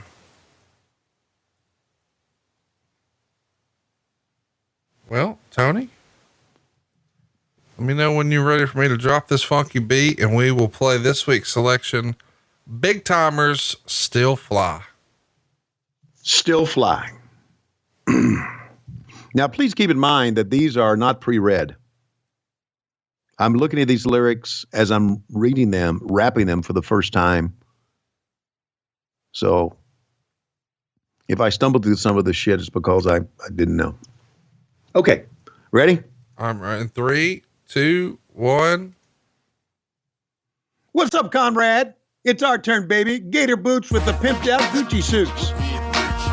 Ain't got no job, but I stay suave. Can't pay my rent cause all my money's spent, but that's okay, cause I'm still fly. Damn, cause I'm still fly. Got a quarter tank of gas in my new E-Class, but that's all right, cause I'm gonna ride. Got everything in my mama's name, but I'm a hood rich. Get your car, play gemstones shine. Tell mama get a mink, baby. Girl, let's ride. You #1 stunner, we gonna glide and go straight to the mall and tear down the inside. Do that Prada, Gucci full-length leather, Bourbon's cool on Coogie sweater, 20 inches pop my feather. The Schiavone daddy, I fly in any weather. Alligator seats with a head in the inside. Swine on the dash, G-Wagon is so fly. #1, don't tangle and twist it. When it comes to these cars, I am that guy. Coogie with the matching interior, 3-wheel ride with a tire in the middle. It's fresh and stunner, and we like brothers. We shine like paint, daddy. It's our summer. Gator boots and the pimped out Gucci suits. Ain't no job, but I stay sharp. Can't pay my rent cause all my money's spent. But that's okay, cause I'm still fly. I got a quarter tank of gas in my new E-Class, but that's all right, cause I gonna ride. Got everything in my mama's name, but I'm a hood rich. Have you ever seen a crocodile seat in the truck? Turn around and sit it and make them bite your butt. See, the steering wheel is Fendi, dashboard Armani with your baby mama player is where you can find me. Cruising through the parking lot on 24 hours. Coming through the hood on them 24s. Cadillac Escalade with a chromed out nose. With a navigation arrow headed straight to your spot where your wife really loves cause the sex is so hot. Put up the caddy, start up the 3-wheel Benz. Skirt! Hyper white lights, ultraviolet lens, Sumatoma tires, and they gotta run flat. TV where the horn go, Boy, can you top that? I'm going to show you some shit, rookie. Press that button. The trunk went, and all of a sudden, 4 15s didn't see no wires. Then I heard boom from the amplifiers. Gator boots with a pimped out Gucci suits. Ain't got no job, but I stay sharp. Can't pay my rent because all my money's spent. But that's okay because I'm still fly. Got a quarter tank of gas in my new E-Class, but that's all right because I'm going to ride. Got everything in my mama's name, but I'm a hood rich. Let me slide in the Benz. Shit! With the fished out fins. Impala loud pipes, drinking the hen. It's the birdie man, I'll do it again. I'm in a Cadillac truck, 24 hours with 10s. Looking at my Gucci, it's about that time. 6 bad broads flying at 9. New Suburban truck with the porno showing up and down, and up they go, and bodies on the Roadster Lexus. You know what? That's a hardtop Beamer, aye. Yo, mama, that's your truck. I'm coming up the hood. Been lovely. New shoes on the whip, and I wake up to the bubbly. 430 Lex with the convertible top, and the rims keep spinning on every time I stop. Got a Superman Benz that I scored from Shaq with old school caddy with a diamond in the back. Gator boots with a pimped out Gucci suits. Ain't got no job, but I stay sharp. Can't pay my rent because all my money's spent. But that's okay because I'm still fly. Got a quarter tank of gas in my new E-Class, but that's all right because I'm going to ride. Got everything in my mama's name, but I'm hood rich, the #1 stunner pimp.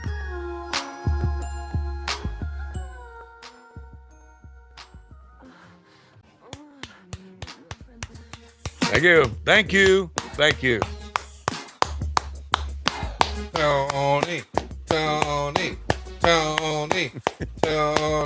Tony. Just in time for the end of the match, too. How about that? I'm just letting the beat play because it's a good beat.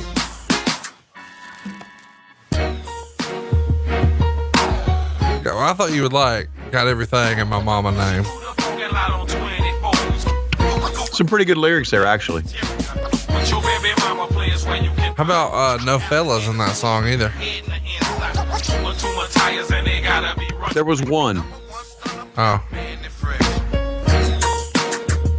And I think I said guys instead of fellas. Oh, yeah. Yeah. So.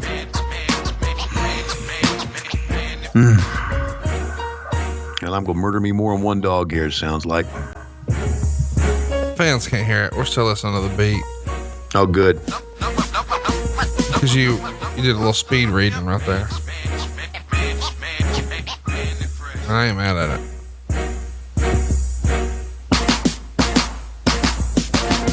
One of the all-time great beats from your boy, Manny Fresh.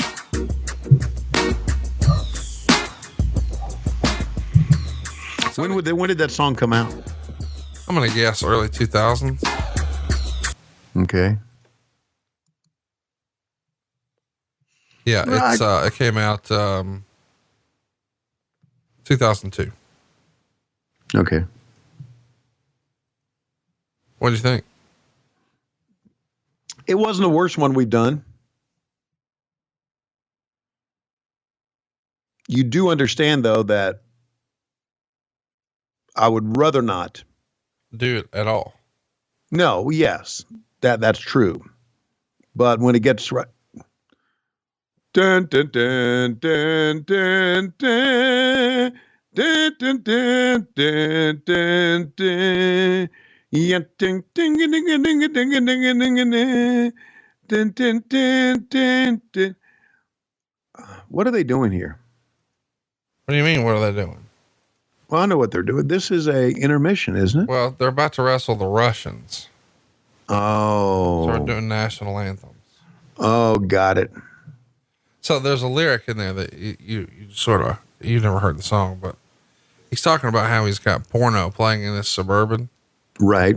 And he's giving play-by-play in the next line on the porn. And he says, up and down and up they go. And I don't know why, but I thought, boy, Tony would really appreciate that. I did. Now that I know what it's about. And you also said, in a Cadillac truck, 24 hours with 10s. But he was talking about he has 24-inch wheels with 10-inch subwoofers. But he's broke. No. Oh yeah. I mean, all his money's spent.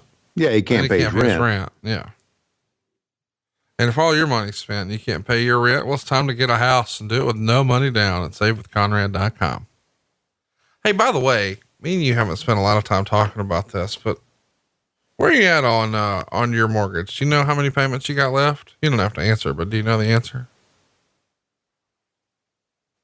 I don't know the answer. Well, I'm just saying you haven't done enough planning. You need to go to savewithconrad.com.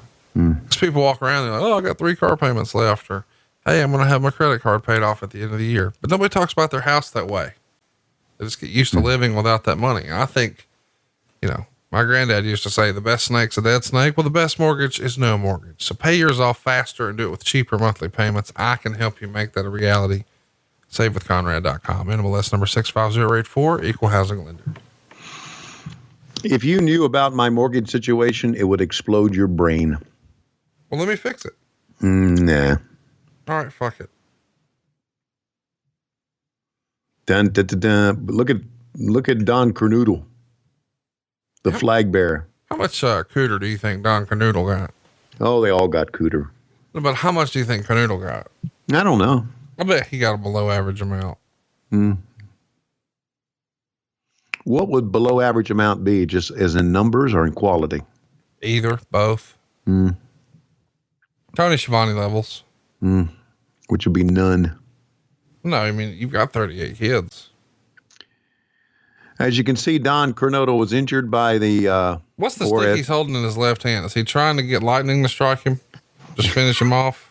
For at first I thought it was the American flag, but apparently it's not it. It's just a stick. It's just a stick.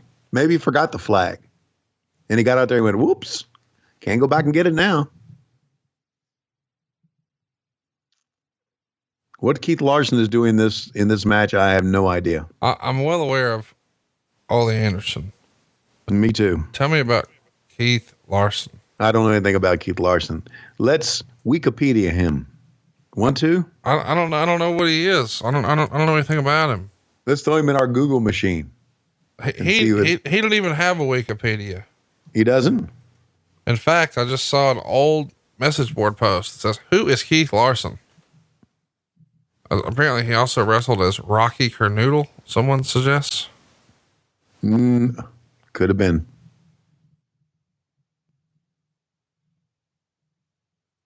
That would have been Rocky Kernoodle.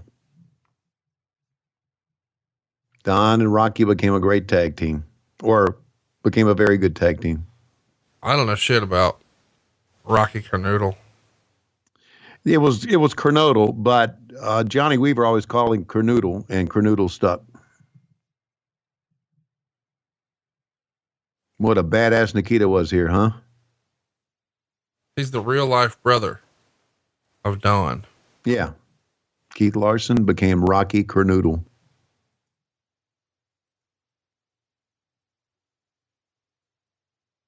There's that stick. He's trying to get struck by lightning. That's the only explanation I got.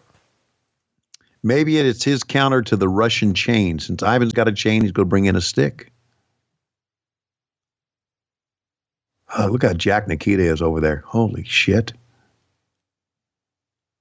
Got everything in my mama's name. By the way, this match is the longest on the card. They're going to go 15 minutes and 28 seconds, which means I can go take a quick nap. No, you can't take a quick nap. I'm tired, Tony. Well, too bad. Why? You probably never tired when you do Eric's podcast. I don't have to take Eric's at 6 a.m. Nor JR's, nor Bruce's. And you're going to be his buddy in Birmingham at SmackDown. Those shows are all profitable. Mm-hmm. People listen to them. Mm-hmm. And the co-hosts fire up at me. Mm-hmm. Mm-hmm. Are you doing some ASMR or whatever those initials are for you just making weird noises into the microphone? ASMR.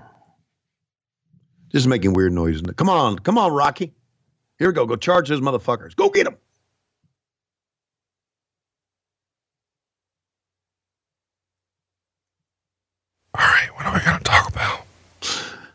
Oh, I don't know. Hey, let's talk about Christmas. What are you getting me? What do you get someone who has everything? More stuff. Well, you had that answer ready, didn't you? I don't know. Well, start thinking about it. 'Cause I'm expecting a good present now. Okay, maybe I'll get in touch with Avalanche Buzz Tyler, see if I can buy that Mid-Atlantic belt for you. That'd be real cool, actually. That would actually be the best present I've ever gotten. Really? Yeah. Better than that drop kick that Rocky Kernodle Keith Larson just threw? This is where we are, buddy. How about those Ole Anderson boots with the stripes, the classic Anderson boots? Those are cool, aren't they? Those are cool, man. You have those? No. He don't either, I'm sure. He might. I doubt it. I bet you, he lives here in Georgia with his girlfriend, and I think all he's got at this point is like Velcro shoes and Sansa belt pants. it could be. I wonder how he is. I'm sure he's not doing well. He's old as fuck. Yeah, I know. I mean, remember the last time we saw him was like 4 years ago? No, I've seen him since then. I'm not an asshole. Where'd you see him? In Charlotte, North Carolina. Oh, this last one they had, he was there for that? Okay. Was he? I don't know. It's not my job to watch him. Well, you said you saw him. Where did you see him last? What year was it? When was it? It's 2019. Okay, so it was the thing they had in Charlotte. Okay. Wasn't it? All right. No, tell me, where did you see him? I'm agreeing, God damn it. Don't agree because you're bullshitting me. Where did you see him? Upside your head. I ain't going nowhere with this. Nope. Sort of like Georgia. Wow. How bad do you think LSU breaks it off in the ace hole? Well, we'll see. No, I'm asking. Real number. The two wins that I want happened. But what do you think it's going to be? I don't know. I'm just a broadcast engineer. I don't know. I'm a broadcast producer. I'm not really a fan like you are. What? I'm not. What does that mean? That means that I go there to work. I enjoy it, but I don't get all caught up in it. When I get home after a football game, I don't tune into ESPN to see what the other scores are. I'll check on my phone to see what the other scores are, but I won't watch highlights.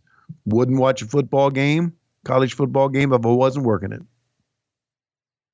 Just the way I am. That's where I am in my life right now. When I get home from a football game, do you know what I'm watching? No. Disney Plus.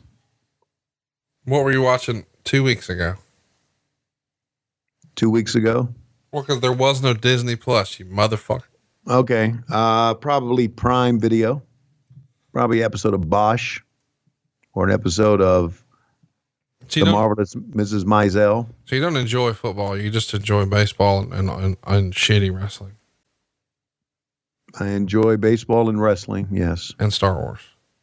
And very much Star Wars. That's why I got Disney Plus, because of The Mandalorian. What is a Mandalorian? You'd have to be into Star Wars world to know that. I legitimately don't have any idea what you're talking about. I know you don't. Mandalorian is a series now on Disney Plus from the Star Wars universe. It's not cartoons. It's not animation. It's live action, and it's tremendous. Is that the one with like the baby Yoda everybody's talking about? That's right. Mm-hmm. Oh man, I can't wait to hurry up and not watch that. Big spoiler here on What Happened When. Fuck them. It still blows my mind that you, loving wrestling the way you do, has no love at all for science fiction. Well, you had me at the name Mandalorian because I thought that was the Back to the Future car. And then I realized it might actually be like a little baby Hawaiian guitar or something. I guess it's none of that. No, it's not.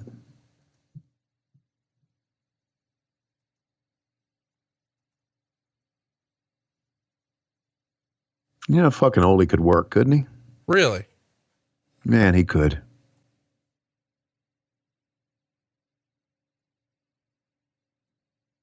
He could do so much. I mean, everything that Ole Anderson did was real, from the way he worked in the ring, from his punches and his kicks, to obviously his promos, which were phenomenal. Just good stuff, man. What are you thinking of the Orange Show on Westwood One? The Orange Show on Westwood One? Yeah, it's your friend Marty Lundy. Yeah, he has a right, podcast with your friend Conrad Thompson. That's on Tuesdays, the day before this show drops. Who's your producer of that? When you guys do that show, who do you send it to? JoJo. Okay. Tell JoJo he needs to edit out the breaths. I could do that. I could edit them out. Oh, you mean because does this? Right. Mm-hmm. It'll take a little while to do it, but you can get them out. He could also just back the fuck up. Yeah, he could do that too. But he has a very expensive microphone, as you know. And hey, you want one? I got an extra. I'd love one. Yeah. Those are big time studio mics. Yep. The Joe Rogans. We should do that the rest of the show. Sounds like smoking weed. You know, I've never smoked anything in my life besides meat and tires. Which reminds me, with all the edibles out there now, why would people smoke anymore? Assholes. I mean, why would you put that stuff in your lungs? Those people say, I really, you can't regulate how much you're getting with an edible. You don't know. It hits you differently. Well, I like to smell like shit.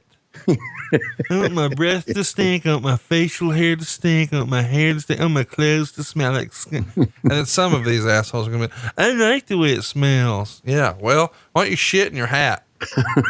And see if you like the way that smells too, because it smells like you've got shit under your hat.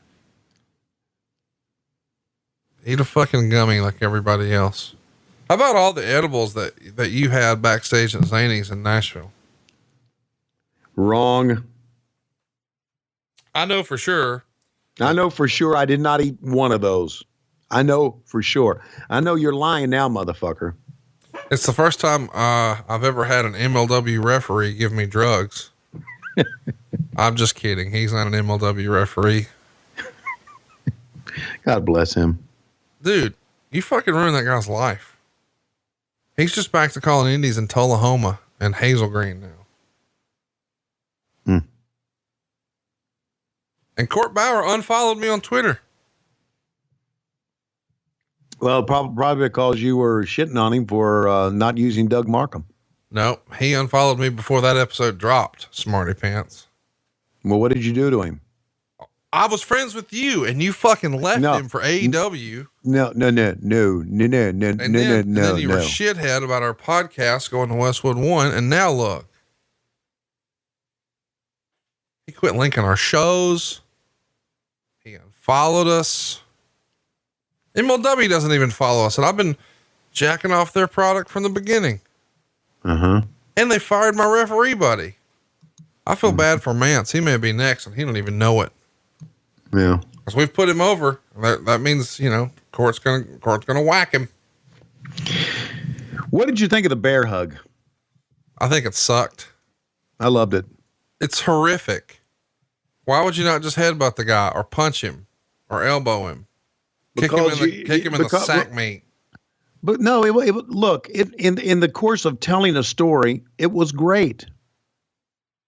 Because, you know, you're gripping, you're pulling, and he's trying to get out, and he hits you in the head, and you just can't shake loose. It's a great storytelling device. It is. It shows, as bullshit as it may be, it's showing the power of Nikita, and it's showing the never die attitude of Ole Anderson doing everything he can to get out of it. It's a great storytelling device. I loved him. So there. And I know I'm right about that.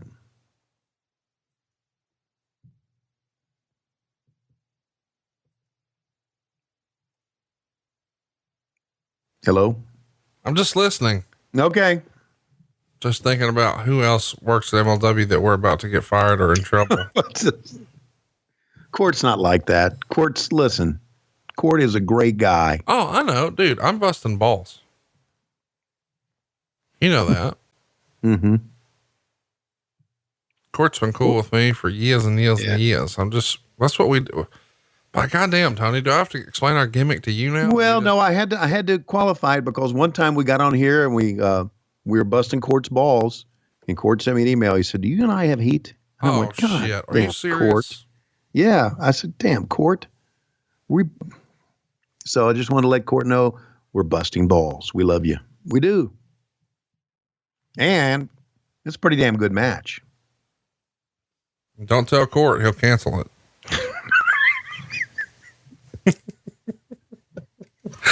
Oh, fuck that. Ryan, if you're listening, we need a shirt that says "Don't tell Court." Well, no, they'll do that. Court will ask for money for the shirt. No, we'll use like a gavel or something, and it'll. Oh, okay. Got it. Make it feel like it's for probation purposes or something. This is a good tag team match. This is fundamentally sound. It is. I've never enjoyed a Koloff match. I've never enjoyed a Keith Larson match. I've enjoyed a couple of Ole Andersons. Yeah. I'm ready for this one to be over, but unfortunately the next match is also 13 minutes. Like, dude, I'm starting to fade fast on this show now. It started out better than I expected because we were zipping through them. But dude, a 15 minutes Keith Larson and Koloff match with a 78-minute bear hug spot. Here's the good news. The good news is that we're almost done. It's showing like the show is 258, but really it's going to end up being about 254, 253, something like that. There's a lot of black at the end.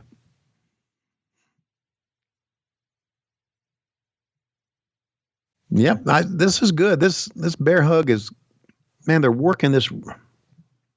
See, this is. Oh my God. You know what I forgot? We didn't talk about what happened last week on Twitter.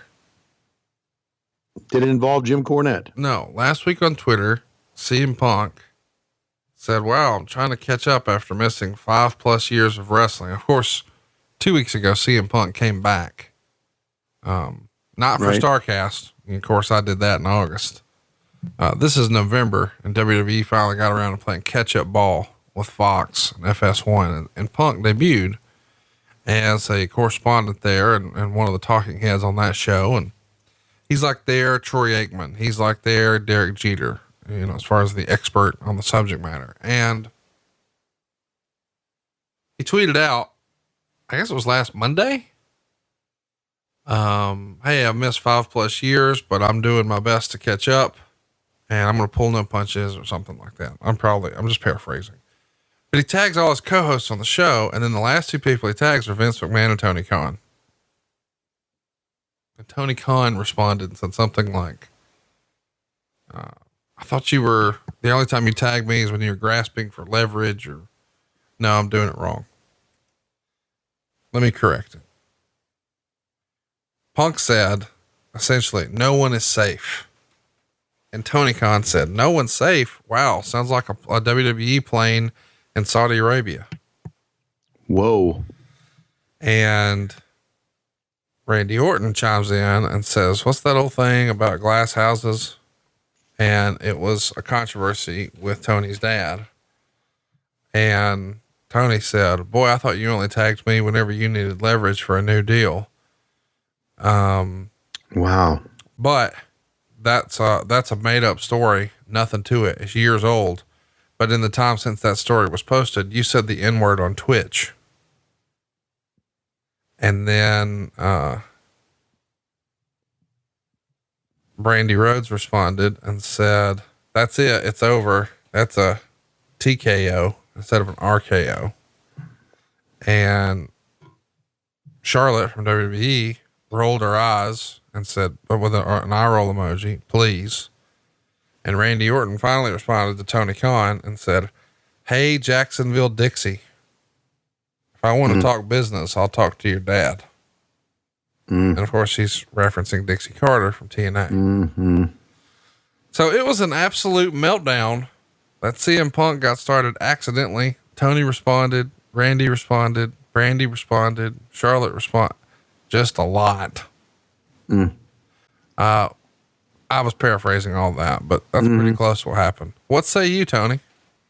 I'd say nothing good comes from Twitter. How about Don Canoodle just wearing people out with that crutch? Yep. That looks like Tony Khan on Twitter last week. Nothing good comes from Twitter. Lots of good stuff comes from Twitter. Nope. Nothing.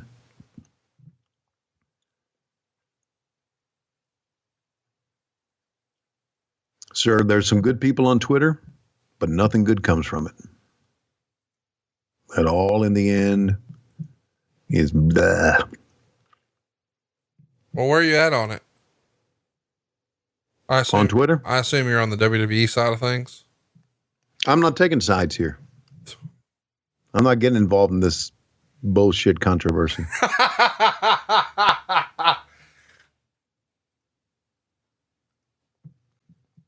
Well, you need to support your man, Tony. I do support my man, Tony, but if I say something about it, it's going to be all over Twitter. So go. Let's make some headlines. No, I'm not. I don't want to make headlines. It's bullshit.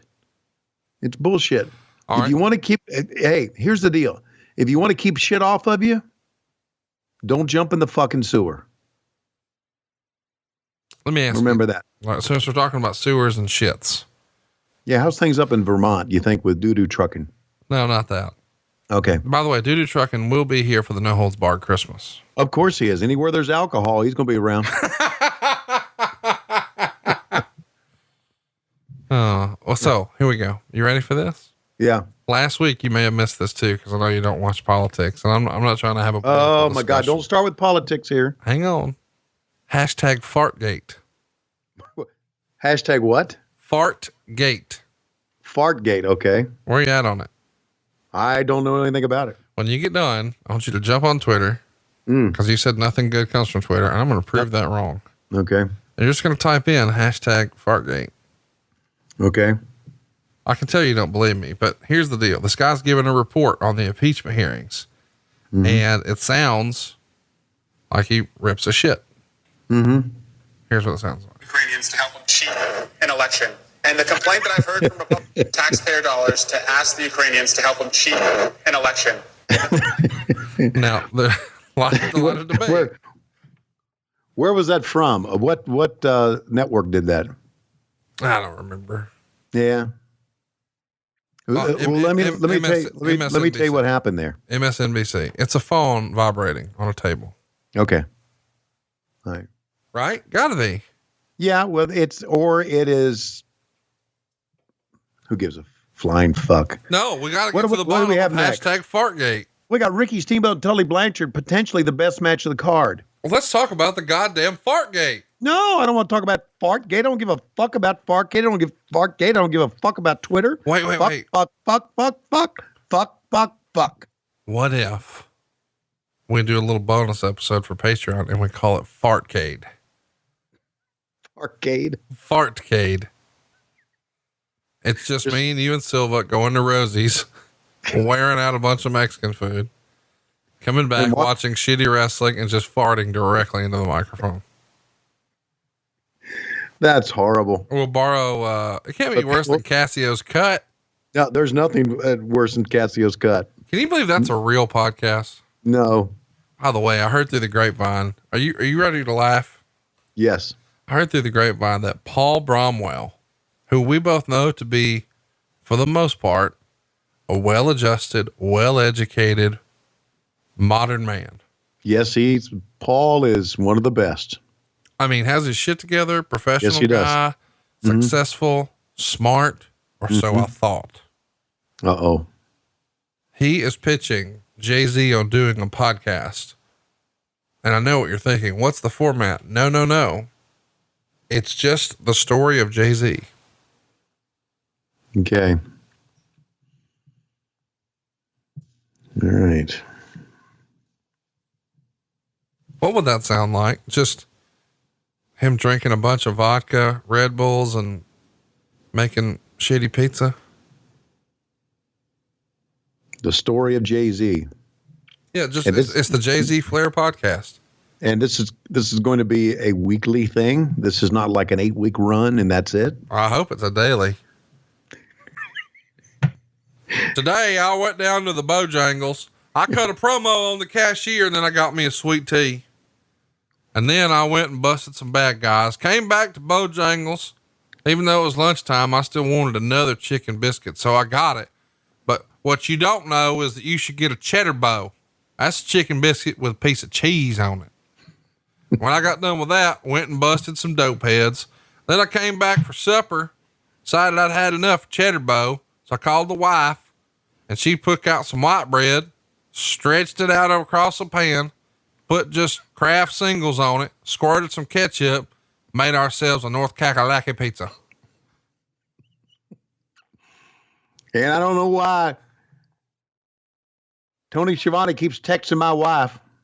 Then I got online and pulled up topropebelts.com, looked at a bunch of Pakistani belts that have been made with American leather, pretending like they's American made. I know they weren't though. That leather might be from South Kakalaki, but I know Pakistani plate when I see it. And what I like is the relief plate on the dome globe that Randy put out. Not Randy Jackson like that's a little too pitchy for me, dog. But Randy Jackson from topropebelts.com. Oh God. And that's the first episode. And he made me a Jay-Z Flair nameplate. And sometimes what I like to do is I like to pretend that I was the world champion. And I was the world champion of cheddar bows and redneck pizza. Hey, you know what we need to find? What Jay-Z's bench press is on episode 2 of the new Bromwell podcast. It's just called The Story of Jay-Z Flair. Oh, Paul, stop. Please stop. Hey, today's show is brought to you by my wife's makeup. Go buy some wife makeup from my wife. By the way, do you not feel a little bad for Chelsea and all this? Oh, I do too. Mrs. Zimmerman is a nice person. She teaches, yes, she is. She teaches our youth. Mm-hmm. She's just a kind-hearted lady. Yes. She's just so supportive of all of his shenanigans. I mean, he goes in public with yellow shoes, a suit made out of the Bojangles wrapper, white sunglasses, and a belt with a spinning chicken biscuit on it. They go in public like he's at the Walmart dressed like that. We were at a very nice restaurant in Charlotte. He was dressed like that. Remember that? And she loves it. Like that is a real testament to how much shit a good-hearted woman will put up with. Right. So you should definitely go buy some of my wife's makeup. Oh, we got some characters, huh? Next week on the show, I'm going to stick a ruler up my ass and see if you can smell how tall I am. All right. Good match here. It's got to be a good match, right? No. Oh, yeah. Come on. Steamboat and Tully Blanchard. Did you not hear Steamboat talking about how hurt he was? Yeah, but that's going to have a good story here. But he's hurting. Yeah, but Steamboat will not. But that's the story. He's hurting, but he's going to fire back. Look, it's pain. They're slip. Man, look at these fuckers slip. Shit. Come on, man. This is good shit. As much as he's hurting, he's going to try to deaden the pain, forget the pain, block it out, and go after Tully Blanchard, who obviously is going to have to work on the back here, Conrad. But look at Steamboat. Undaunted. Look at him. Cover. He could win the thing. Where the hell's the rip? Well, Tony, he's not going to win the thing. They're going 13 minutes. Well, you say that here in 2019, but November 22nd of 1984, we didn't know. Can you believe this was 35 years ago, dude? I cannot. But you know what I think we should try to find, and I'm sure we can't find it anywhere. Those damn turnbuckle pads that had the Mid-Atlantic Championship Wrestling logo on it. You can't find shit that's in your own goddamn attic. Now we're looking other places. I love those turnbuckle pads. Yellow and blue Mid-Atlantic emblem right on each of them. Loved them. By the way, if you want to buy some of my wife's makeup, all you need to do is go to jzflair.com/store. And if you'd like to see near nudes of my wife, follow me on Twitter at JZ_Flair. I've got her modeling all my shirts and belts made by Randy Jackson. Some of these belts are a little too pitchy for me, dog. Justin. Dude, what a great description he has of himself. The love child of Mrs. Butterworth and Mr. Clean. Hashtag Bojangles champion. Something else, man. He is a unique person. And as I found out, even though he is a law enforcement officer, and law enforcement officers all, as I know, are well versed in how to apply first aid. That when I was dying in your basement, he did not move from his fucking chair. Well, in fairness, he was busy changing my life. He's the person who introduced me to vodka, water, and Crystal Light. Okay. I do think you would like one of his shirts. It says, "Sundays are for Jesus, fried chicken, and naps." That's pretty cool. That's a good shirt. You can get that shirt over at jzflair.com/store. We've got shirts over at lowestrules.com too, by the way. And it's a great stocking stuffer this holiday season for any wrestling fan in your life. And we've got some interesting new shirts, Tony. When's the last time you went to lowestrules.com? Just now I did. All right. How about, hey, I'm just a fan. Boy, are you ever. A cat couldn't scratch it. That's one of those long time Tony's favorites. Lame ass seafood. Got a big pita. Lois didn't like that well, lame ass seafood thing, you know that. But the people at Jimmy's like it. Then we'll do it. If Lois is upset, why don't you get that bitch a dilly bar? You know what? One that really popped me. What's that? Reese's Pieces peanut butter candy for morons. I like Tony freaking Schiavone. I'm also a big fan of Straight Outta Craigsville, Blumpkin Mania, a couple of different versions of Eric and Arn and Tony and JR and Bruce and Conrad. The goddamn Candyman, Cooter Palooza. Life gigged me. God, there's a bunch. Hard Foundation. My favorite though, without question, is the hand turkey dick. Right in time for Thanksgiving. And since we lost to LSU, I assumed you were going to send me another version of the "We Win Championships and Fuck Our Cousins" Alabama shirt. No, I just let that simmer. You're the one that cries about that again. I don't give a fuck if Alabama loses to LSU. I don't care. Fuck. Did you tweet out? Only thing I care about is Georgia beating Auburn and Georgia beating Florida. That's all I care about. Do you think, you really can fake hepatitis? I'm sure you can. Meanwhile, Conrad, hell of a match going on here. Nobody cares. No, it's a good match. It's a good old school match. Guys two great athletes. Now they're working on the back. You see, here's the story. Steamboat has had chiropractic services every day for the past 2 days. And Tully is working on the back. And now can Steamboat continue to come back? Steamboat was one of the great sellers of all time. What did he sell? Sellers, wrestling, vernacular. Yeah. In the ring. The answer was backdrops and clotheslines. And fist to the face. And I'm just saying, it was a joke and you fucking fucked it. Because that's what you do. You Schiavone shit. Oh my God. Tully back up, man. I love this. Next week, can I just do this show with Matt Schiavone? No. What about Chris? No. What about Lori's horrific gas? No. Let's get that going. Let's get that trending. No. Tony's daughter fart. Hashtag Tony's daughter farts. No. Hashtag Lois farts. I like hashtag Tony's daughter farts. It's going to get back to her, and I'm going to get heat here at the house.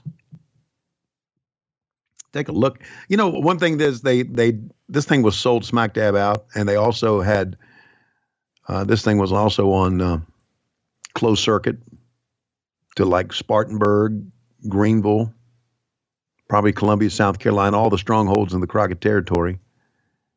They didn't have to show the fans because you could hear the fans, and lighting the fans was not that big a deal back then. We didn't have to show people, oh, we got a full house. You knew we had a full house. How about that? Spitzing. Fuck. You can't tell me you're not digging this match, Conrad. Come on, man. No, it's good stuff. Told him you had to be a heel. Just spit at him that time, and look how Steamboat's selling it. And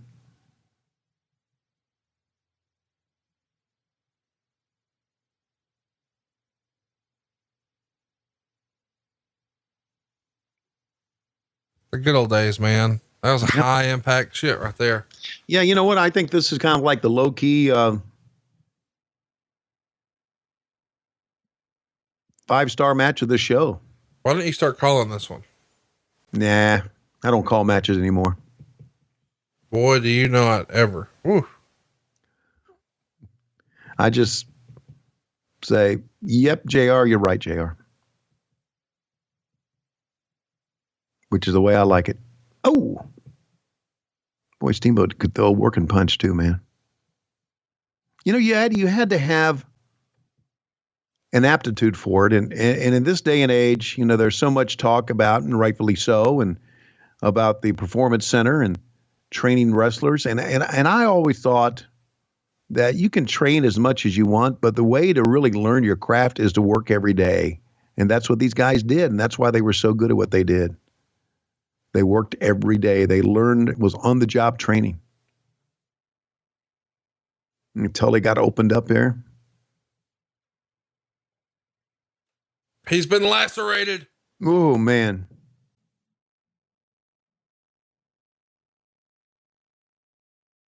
I don't know. You think it's, what do you think about this term, true or false? If I say Steamboat never had a bad match. I mean, I'm sure he did, but none come to mind. Yeah. I mean, if I was to say, boy, Tony had a bad broadcast, we could come up with some. If we were to say, Conrad and Tony never had a bad podcast. Oh yeah. Steve Austin still exists. That was a bad podcast? Oh, it's the worst. I mean, I wanted to cancel the fucking show. Really? Yeah. I thought I pretty much enjoyed it. Yeah, because you're not a good frame of reference for what's good or not, you know? Mm-hmm. We established that early on in today's show, and you said you signed up for a wife who's basically an amoeba with Facebook. Facebook amoeba.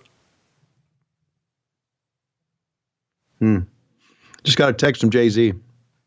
And? I said, you doing okay? He said, yes, sir. I'm fine and dandy and working. How are you, Mr. Schiavone? Because I haven't heard from him. I don't know when. So this is where we are. This match is so exciting. You're texting Bojangles champions during it. Mm-hmm. Why don't you text Doug Markham, apologize for costing him his fucking job? I didn't cost Doug Markham his job, motherfucker. What, did you check on him? Because you're checking on Jay-Z. He's probably between cheddar bows.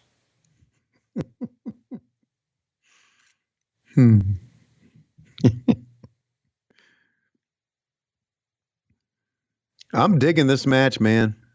I'm glad we watched it. And I know this long, and some of the matches are, I mean, listen, we got 2 more matches to go. One's a short one. with a couple of big name stars, and of course the other one's the main event. But overall, this show's pretty damn. Look at fucking Tully bleeding. Holy shit! And he got a gimmick in his hand. He was hiding it. Picked him up. He's going to hit him in the head as they go down. I've seen that finish before. I love it too. I do too. Well, look at that mat. You think there wasn't any staph infection on that mat? Oh, you're just begging for it. Yeah. Guys opened up their heads and bled, and the other guys would come right back in, open up their head, and there you go.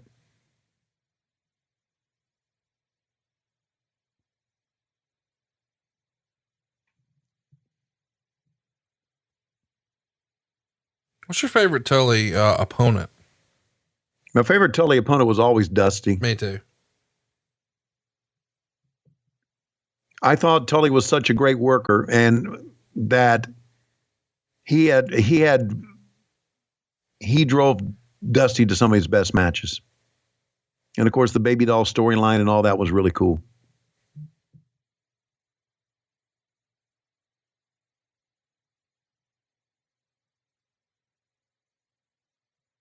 So is Jay-Z coming to the Christmas party? I don't think so. I think he's got heat with me. No, I just said, just checking in. He said, thank you, sir. Hope to see you in December, if not sooner. Well, I don't know. Why would you have heat with anybody? Well, I shit on people. Yeah, but you're a fun-loving guy, and we know what it's all about. Yeah, I'm just trying to be funny. And not only that, I think if anything, there it is. How about that? Just good match, guys. If you Tully Blanchard gets the win. Mm-hmm. Look at him. And there it is. Where's that TV belt? Is that still around somewhere? Do you have it? No, but I know who does. Okay. I'm 1 degree separated. Wow.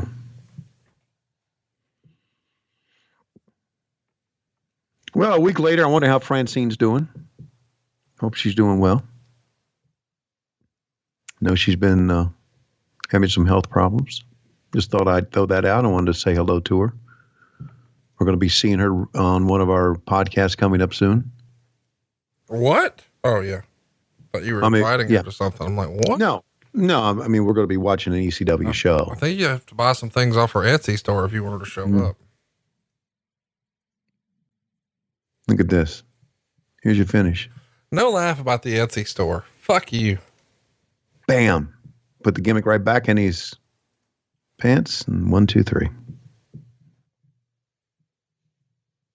Where is her Etsy store? It's Etsy. Do you know what the website is? No, I'm not saying shit. You no sold me. No sell Jones. Oh, come on. All right. Let's do a little Google action. Okay. I'm going to type in, is Tony Schiavone? Oh, no. What? Don't do that. Don't Google in something else besides my name. Meanwhile, we got superstar Billy Graham and Wahoo McDaniel here, man. And we got I typed in, does Ric Flair?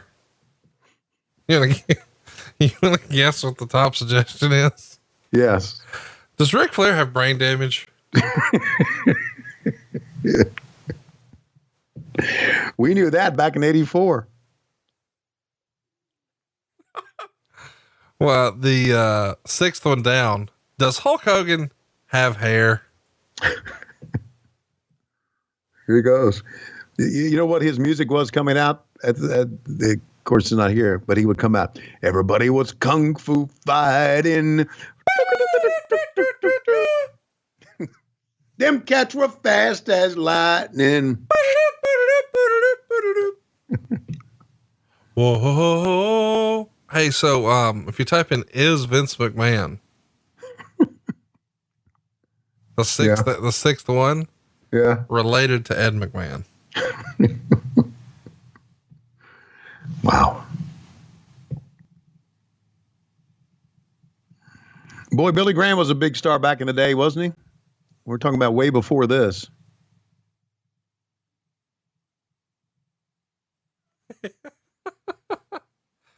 The seventh thing for does Jim Ross, the suggestion is, how much does Jim Ross make? Oh, the answer, much more than Tony Schiavone, and deservedly so. By the way, if you type in Tony Khan, it goes Twitter, Randy Orton, AEW, net worth, CM Punk. Wow. So that popped off.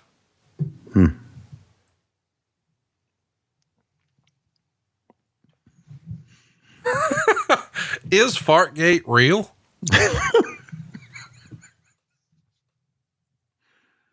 Here he comes, buddy. One of the toughest motherfuckers ever. Ever. God, what an entrance. All business.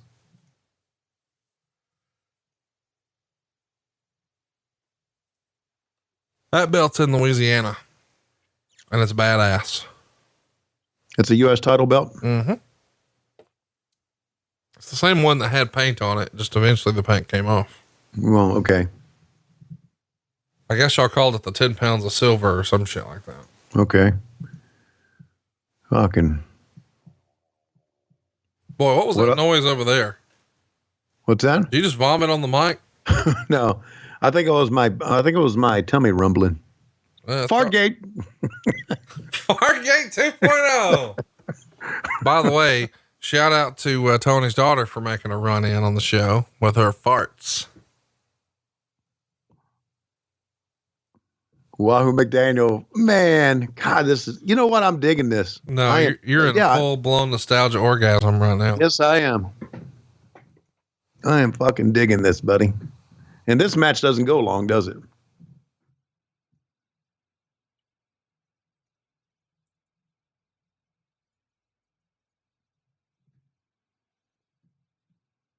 Wahoo was all business in the ring.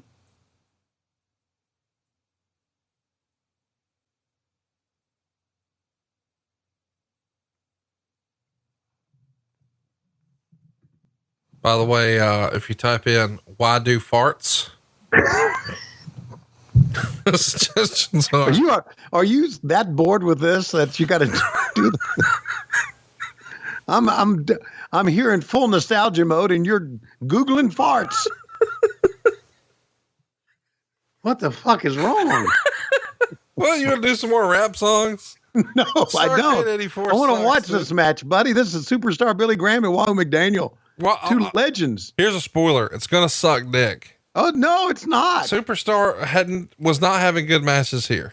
It doesn't matter. Look at him. He looks fucking ridiculous. Yes, he does. But he's still Superstar Billy Graham. All right. Why do farts smell? Why do farts burn? Why do farts make noise? Why do farts hurt? Why do farts smell good? Why do farts happen?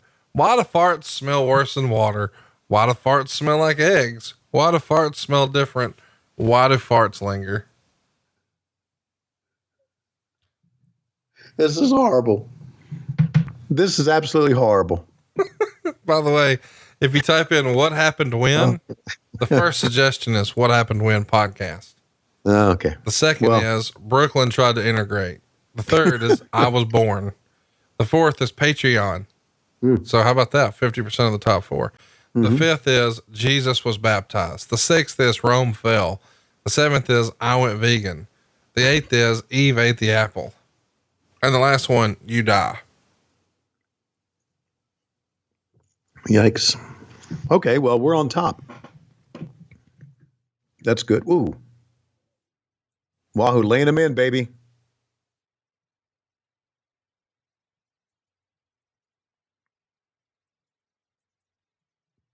We were doing a promo in the back one time, and Superstar Billy Graham was going to wrestle Nikita Koloff. And he said, I hate the Russians. They come here to our country and they take all our drugs. And everybody laughed and we had to redo it.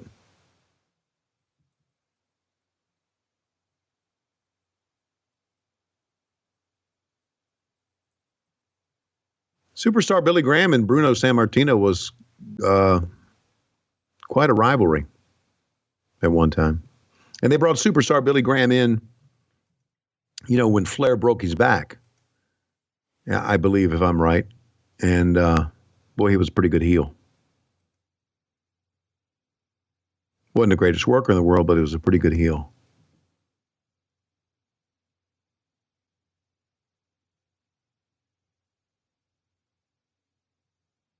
By the way, this match is brought to you by jzflair.com/store. Okay. jzflair.com/store.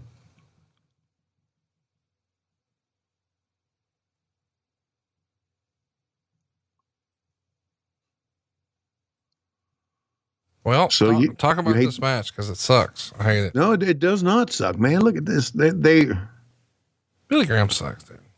He wasn't the greatest worker in the world, but man, he had. I can't explain it. Maybe it was the era that. Maybe it was me being a wrestling fan back in the 70s. I don't know, but yeah, it was just. I just thought he had that aura about him, that big time when he was in a match. It was a big match. Billy Graham. And Wahoo won it with a chop. That's it. Thank God. And now it's time for our main event. Yeah, but before we get there, we're going to go back to Tony Schiavone again, if I can talk in the third person. We're gonna meet the judges of the bout, I believe. Mm-hmm. Judges being a part of the World Championship match is something we've seen a lot in WCW and the NWA and even AEW. Mm-hmm. Whoa. Well, he didn't get all that one. Well, these slow motions are slow. Yeah, it doesn't really help. This was Wayne Daniel running the videotape in the back. He did all that.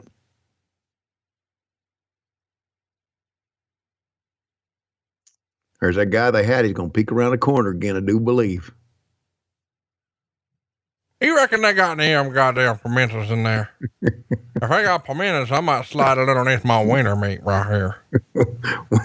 Little pimentos and a pimento and the chow. It's pretty good. You knowed it. I love that old Jim Crockett Promotions wrestling.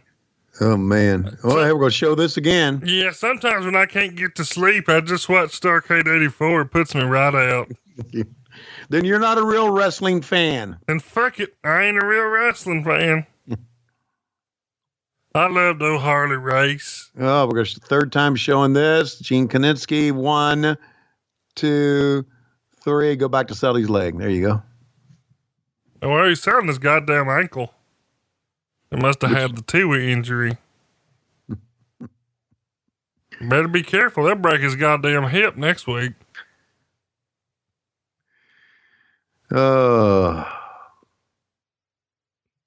These motherfuckers look like they're doing an infomercial for Beltone. Look at them with their goddamn earpieces. They ain't even trying to conceal them. I can see it plain as day, these some of my bitches. Here we go. Bring it up. Okay, there it is. We're here in the dressing room. These three men that you see behind me will be very instrumental in tonight's World Championship match. From left to right, Duke Kiyomuka, who's a former wrestling great, former boxing heavyweight champion, one of the greatest boxers of all time, Smokin Joe Frazier, and NASCAR driver Kyle Petty. Now, all these three men will be judges tonight, and of course, Smokin Joe Frazier will be the referee in the ring. If the match goes 60 minutes, then these three men will get together and decide who wins the match. And who they decide on will be the world heavyweight champion. Let's talk to Duke first and ask him what are some of his thoughts before this big match. All I can say is that we got two great wrestlers in there, and we can just judge it by watching their abilities, and whoever wins it, and that's the way we'll call it. Joe Frazier will be in the ring, and you've been in the ring many, many times. This is a big match for you also. Well, maybe sometimes people usually think that they call me for something different. They know that this is a championship fight, and I know it's a championship fight. Rick know it is, and also Dusty. These gentlemen here to make sure that the rules and regulations be kept right. If I see something that's wrong out there with these guys, I'm a fair guy. I would call it off. I would say it can't be done. If somebody get hurt out there, I don't want nothing to go around because I have sons in this game also, just like boxing, no different. Well, you can be sure that Joe Frazier is going to make sure everything goes right in the ring. And right here, Kyle Petty, who is on the NASCAR circuit, of course, and for many years. And it's a lot different to judge a wrestling match than it is to be a NASCAR driver. What do you think about tonight's match? Well, I don't know. In NASCAR racing or whatever, you've got to be aggressive. And out here tonight, these two guys are going for the championship. And anytime you go for any type of championship, then everybody's aggressive. So we'll see who comes out on top and who's the aggressor of the two. And hopefully it won't come down to our decisions. If it does, maybe I might want to mail my vote in as far as that goes if they get a little rough. But, it'll be a tough decision, but I think we can make the right one. Okay, it's almost here. It's for $1 million for the world's heavyweight title, and these three men could decide who wins the money and who wins the title. Let's go back to Bob Caudle and Gordon Soley. Boy, I feel bad for Joe Frazier. Did it look like to you that just Kyle was ready to bust out laughing any time? Well, he was. Yeah, the silly shit I'm getting involved in.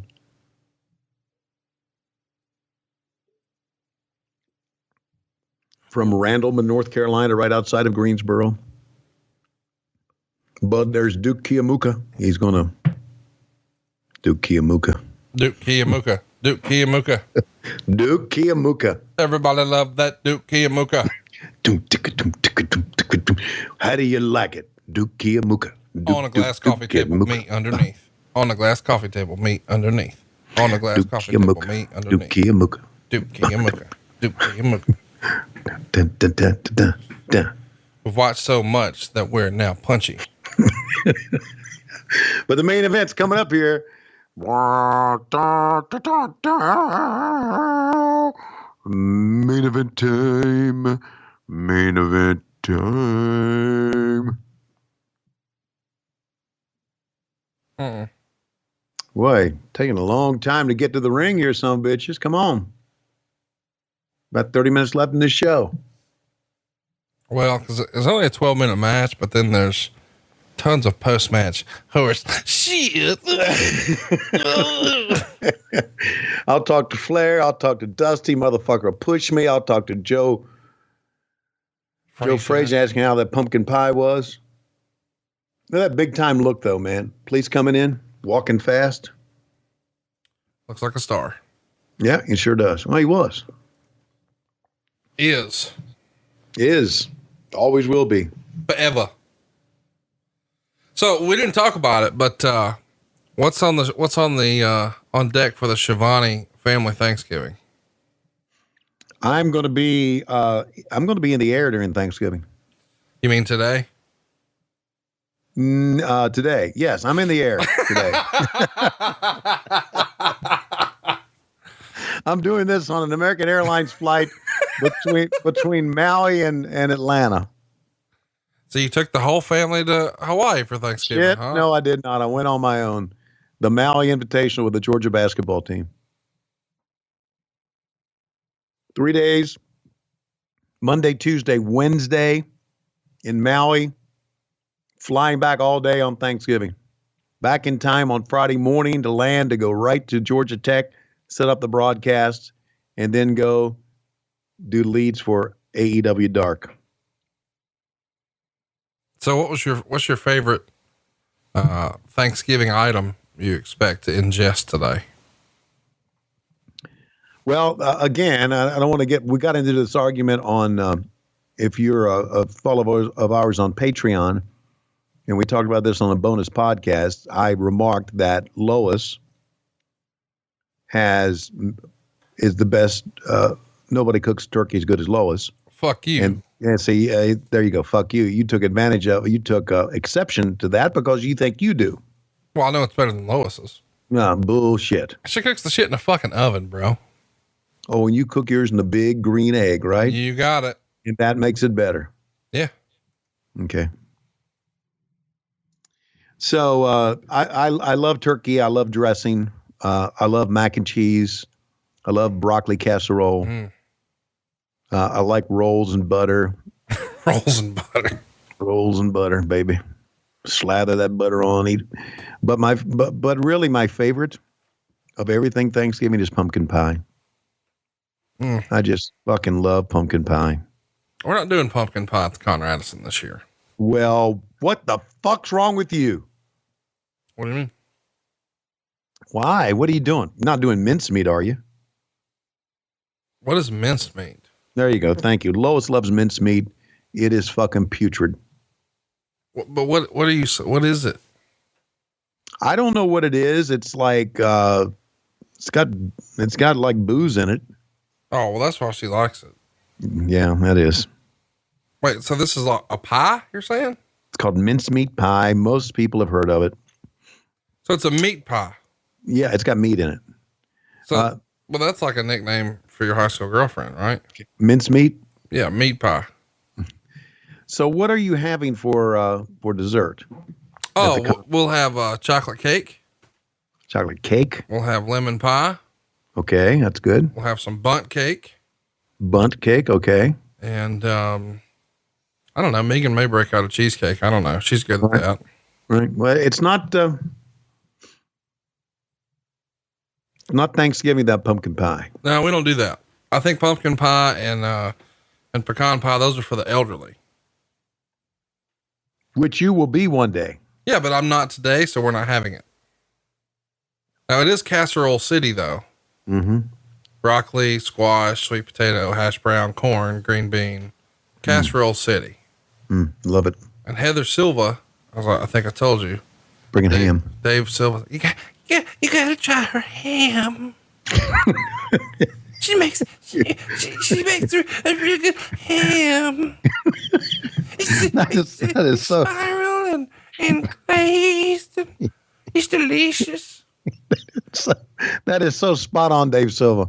With the leftovers, we're gonna make ham and tortillas and jalapenos and we'll probably make some like quesadillas and tamales and chili rellenos. So, Dave, how is your wife's ham? It's fantastic. It's what?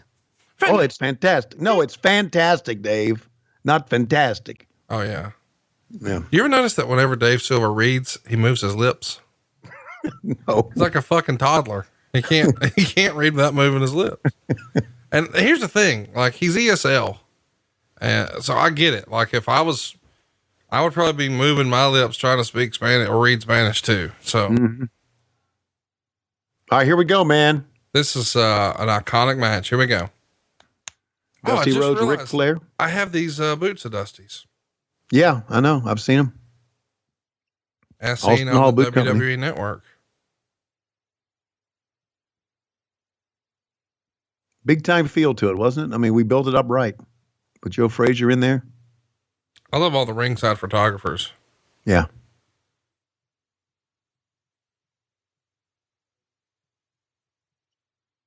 Look at the way Dusty moves around, man. Yeah, I know. He's light on his feet for, what do you think? Probably 280? I don't know. I was thinking maybe 300 here. Yeah, maybe. I don't know how tall he was. That's the thing. Like, I don't know in real life. I think it was like 6'2", 6'3", maybe.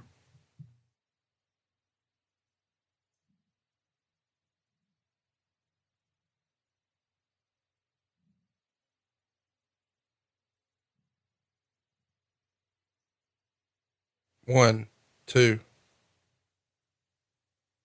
Clean break, man. Of course, the next Starrcade after this was 85, and Wait. Are you saying Starrcade 84 was before Starrcade 85? yes, it is. Fuck, I always get that confused. And that was the Gathering, and that was here he goes, man. I love those strikes.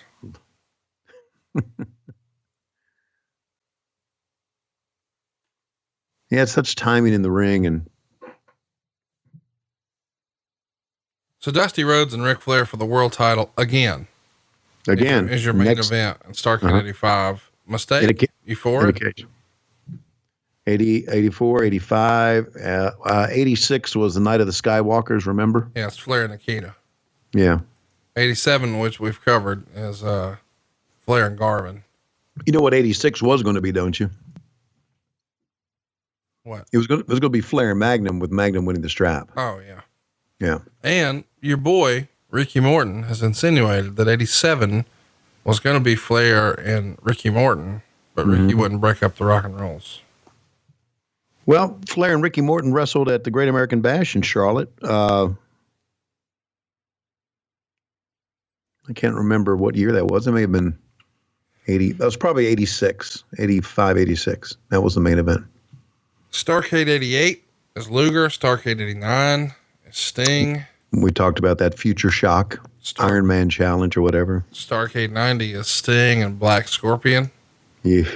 Starrcade Really, 91 is one of the worst shits of all time. The Battle Royal, the Battle Bowl. See, Starrcade really went to shit when Turner took over, didn't it? 91, it was just, I mean, horrific. But it started to turn around. Starrcade 93 was just fantastic. You know, fantastic. Vader, Yeah. Fantastic. Vader and, why do you sound like Count Chocula when you say that? Fantastic. But then Starrcade 94, where you guys just did AWTV a couple of weeks ago. They're in Nashville. Hogan and Ed Leslie. What the fuck? Yeah. Starrcade 93 was in Charlotte at what is now the Bojangles Coliseum, where we did AEW as well. The house that jzflair.com/store built. Mm-hmm.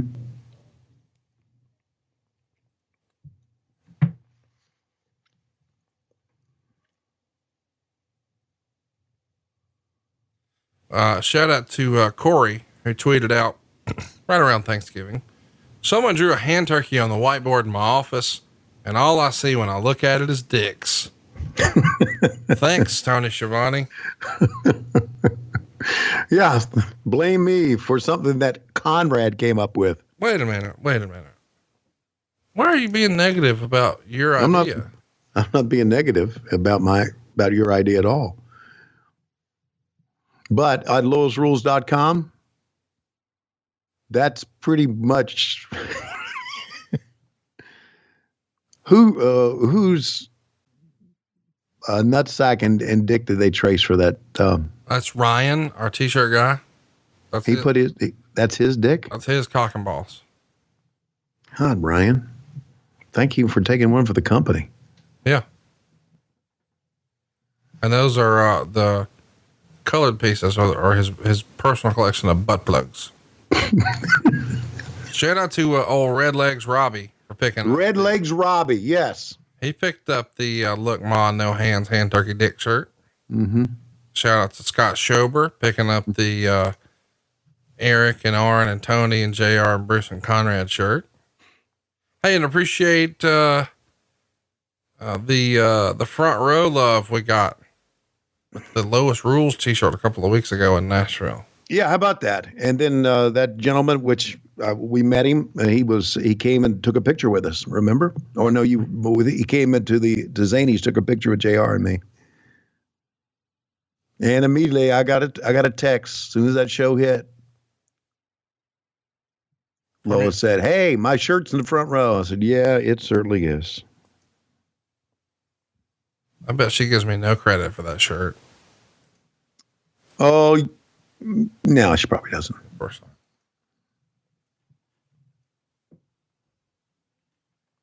By the way, did I tell you that I'm coming to your house for Christmas? We won't be here. Well, I'm going to be at your house is my point. You're going to be at my house? Yeah, for Christmas. Okay, good. Are you going to appraise it so I can sell it? Oh, are you trying to sell your house? No. I was going to say, I can help you do that. You are going to have to help me with my mortgage, Joe. I mean, listen, I can sell anything. Oh, I know that. I forget you've seen me in action. You know how good of a salesperson I can be. Unbelievable. It is absolutely For someone who announces for a living, it's beyond my ability to describe.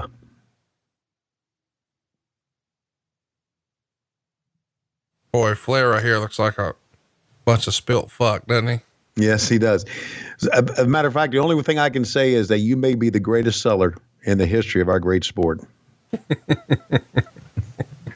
That's about as good as I can say it, or as well as I can say it. You know, what's interesting is so many people don't even know. No, and that's good. How good of a salesperson I really am. No, that's good. By the way, behind the scenes. Oh, upside down. How about you that? and I have got a lot to talk about. Oh. There's been some real drama in the wrestling world lately. Wow. Well, you kind of mentioned some of it that broke out on social media. No, I'm talking about stuff that nobody knows about. Oh, I love that stuff. Yeah. Like it hadn't come to a head yet in public, but it's coming. Mm-hmm. And I just need to smarten you up so when it hits, you'll be ready. Okay. It ain't all good. Well, it's good for me and you. What's that? It's good for me and you. Oh, yeah. But, you know, haters going to hate and ain'ters going to ain't. How about what is Smokin Joe trying to do here? Get out of the way. Well, look at what he can do. That make a 3 count, doesn't he? Boy, this is the most pathetic 3 count I've seen. Yeah. Well, Smokin Joe was told to get in there, and that's as good as a boxer can do in a match that's to work. Whatever happened to kayfabe? Why can't we believe it anymore? Well, because. Why? I mean, I understand. I get it, but I think specifically it was when you guys had Sting shoot lasers out of his eyes. Or we had the small guy blow up the boat. A little person blew up a boat. Mm-hmm. There was also the whole thing where there was a feud with Hacksaw Jim Duggan and Big Bubba Rogers because Bubba was allergic to rabbits. Speaking of small people, where the fuck is Hornswoggle been? Is he still alive? Yes, he's still alive. Well, I don't see him or hear about him or anything. Boy, you're hurtful. I'm not hurtful. I never see from that little sawed off motherfucker. And he's pretty funny. I love laughing at him, and he's just not around anymore. Or maybe he is, and I'm just not looking down. Do you know why? I don't know. Do you know why he's not around anymore? What? Because it's Christmas time. He's making toys, motherfucker. Oh, got it. What are you talking about? It's like you're not even aware of where we are. But just as a shout out, our great close personal friend Dylan does have a new book out that would be excellent for the wrestling fan in your life. It is a good read, especially if you enjoyed or grew up on the WWE in the last 15 years. He's got behind the scenes stuff that nobody else does. Oh, good. The name of the book is Life is Short and So Am I. My life inside, outside, and under the wrestling ring. It came out in September. It's available now on Kindle, paperback. You can even get it as an audio book. Check it out on Amazon or anywhere you enjoy books. But it's Life is Short and So Am I. My life inside, outside, and under the wrestling ring. No, I'm sure it's a short read, but a good one. Kevin Sullivan likes it, as you can hear in the background. Well, look at Dusty. Holy shit. He's opened up. Oh my God. Well, of course, this is go stop the match. Getting ready to stop the match. Nope. Go to check his eye. See, nope. This, you know what though? This is a shitty finish.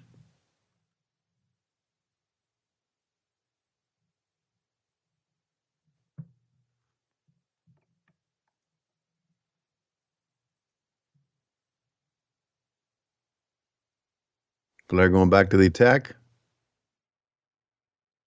Yeah, Joe's lost here, isn't he? Yeah, big time, dude. Yeah.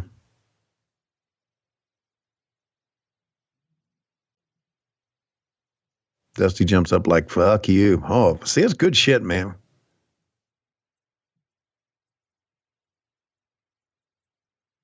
Dusty knew he had to really open himself up, and by golly, he did.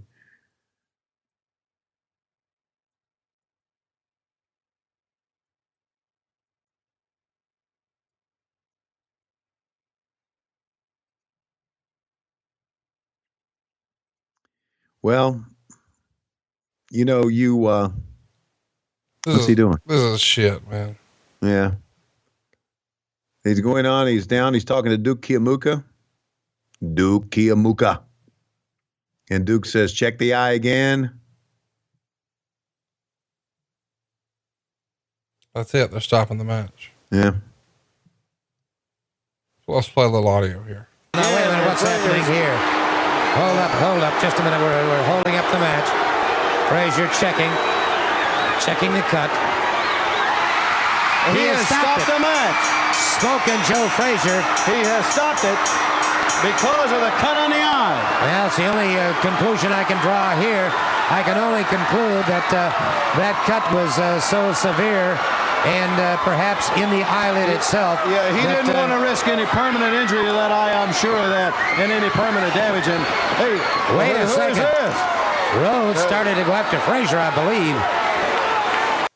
So what do you think of your biggest show of the year and you're doing a fuck finish? Don't like it at all. If I get it for a return match, but on the biggest show of the year, I don't like the finish. You got to pay it off on the biggest show. Yeah. There's Meltzer in there.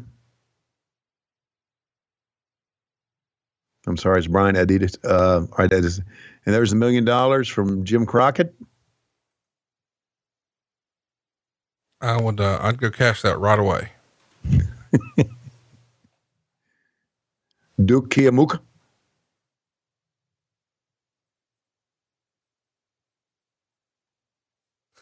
I love. Hey, let me cover your cut. I'm just going to blindfold you with this towel.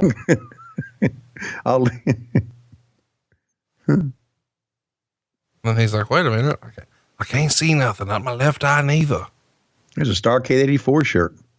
Yeah. Tully was wearing one in the back earlier. I really dug it. Yeah, that's pretty cool. Hey, Ryan, if you're listening, let's get a Starrcade 84 shirt. You know what? We'll call it Starrcast 84 because we can't get in trouble for that. No, we can. And of course, eventually I won't be around to see it. There will be a Starrcast 84. Oh, never mind. Let's call it Schiavone 84. There you go, Ryan. That's what we need. Schiavone 84. Got that young, virile. Yeah.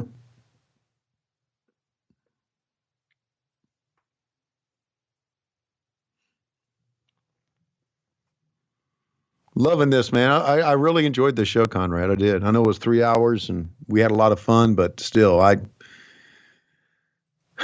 again, it goes back to what do you remember? And, I was working for the baseball team at that time, and this was, I believe it would be about 4 months later, where Crockett Park, where we worked, burned down. We were doing our March show at Greensboro when we found out it burned down. Doug Dellinger said, Crockett Park is gone. I said, what do you mean it's gone? Because it had burned one time before, and they put it out. What's going on in there? But Doug said, no, it burned to the ground, and it did. All right, here we go. Here's your audio from Tony Schiavone. Of the, once again, world heavyweight champion, Nature Boy Ric Flair, and that was quite a match. As a matter of fact, one of the most unusual matches that I've ever seen, but you are $1 million richer at this moment. It's right here, $1 million. It's just unfortunate the way it happened. But I told you, I'm talking to you, Dusty Rhodes, I'm talking to fans out there, that I got in that ring to go 120%. And don't think he wasn't in there going 120%. It's unfortunate he suffered the cut. Whether Joe Frazier should have stopped the match or not is not my business. All I went in that ring to do was make sure I walked out with this and with this. I've got them right here, both, Tony. I'm thankful for this evening, and I'm thankful to be the world champion. I'll be back here next year. Count on it. Thanks. That's it from the world heavyweight champion once again, Nature Boy Ric Flair. We're going to try to go over and get a word with Dusty Rhodes if we can. We know it was a very big cut over his eye. Let's send it right now back to Bob and Gordon, and we'll try to get a word with Dusty Rhodes. Thank you so very much, Tony. And by the way, Tony. All right, now we're going to go. Now we're going to see a motherfucker push me. That's okay. Why are you cussing, your friend? No, I'm kidding. It's funny. The pumpkin pie.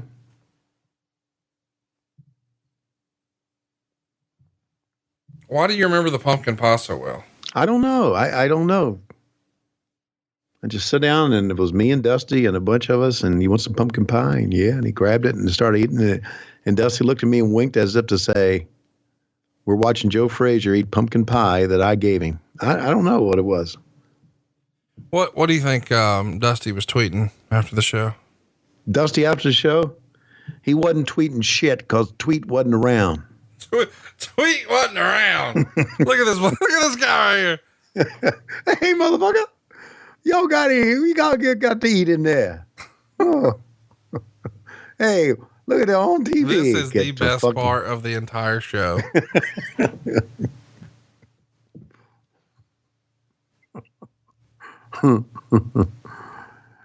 They're staying on that shot until they get the motherfucker out of the way. Then they go back to them too.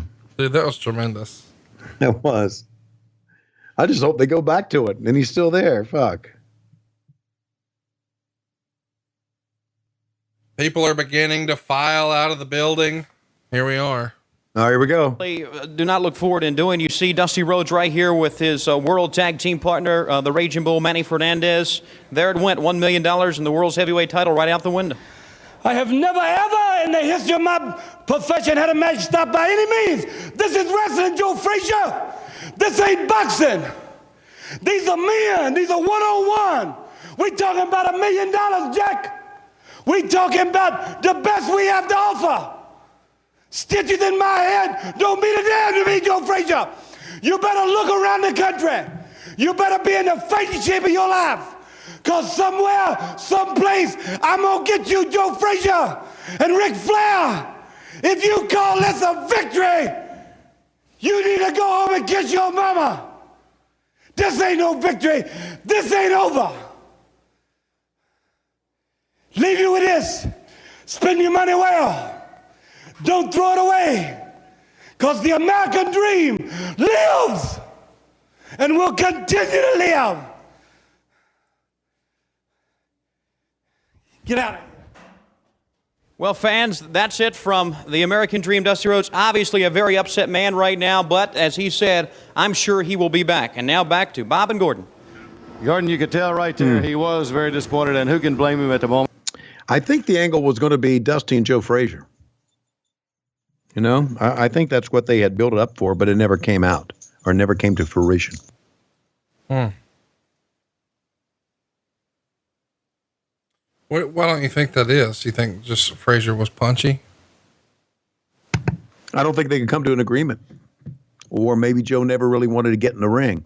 It could have been the fact that, and this could have happened in pro wrestling, that's what Dusty had in mind. And he never worked it out with Joe. And he thought maybe that after this match and after what all happened, Joe would agree to it. And Joe didn't.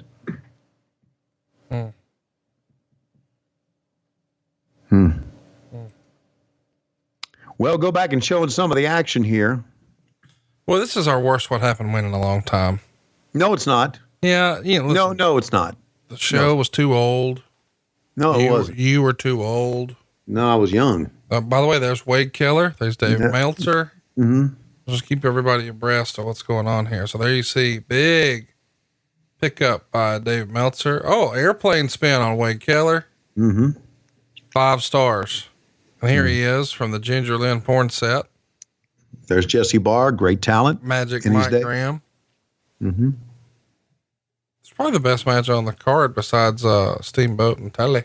Well, we could do this to the Starrcade music. Dan, dan, dan, dan, Let's see what they're playing here. Dan. That's probably what they really were playing here. Dan, dan, dan, dan, dan, dan, dan, dan, dan, dan, dan, dan, dan, dan, dan, dan, dan, dan. You know I can actually just play it, right?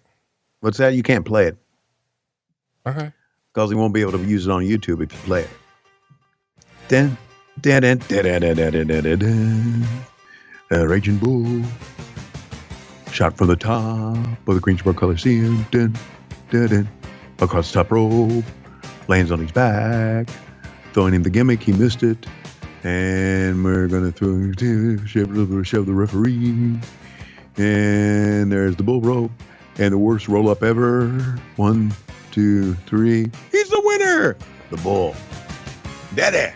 Ooh, take off Paul Jones. Take off that tuxedo. There's bad Leroy Brown of the Zambui Express. And there come JJ fucking him over with the thermos of Hulk Hogan. Den. Great highlight package, don't you think? No. No. Okay. Dirty Dick Slater. We didn't watch this match because we were rapping. Harry back on big old Ron Bass. Get him out of the corner. He threw the referee. And there's the Russians. And there's Keith Larson, Rocky Kernoodle. Oh, Don Kernoodle had enough, man, from Elon College, Burlington, North Carolina. Local product done good. Now Don's about 800 pounds. And the best match on the card, as you would expect, between two great athletes and two great workers. Dun dun dun dun dun dun dun dun dun dun dun dun dun dun dun dun down. Protecting his partner there on the power slam. And down goes. Here comes the chop. They're going to win it with this chop right here. Boom! Down goes Graham.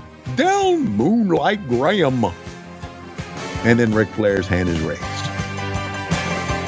Because didn't have time to put together a highlight package for that. Okay.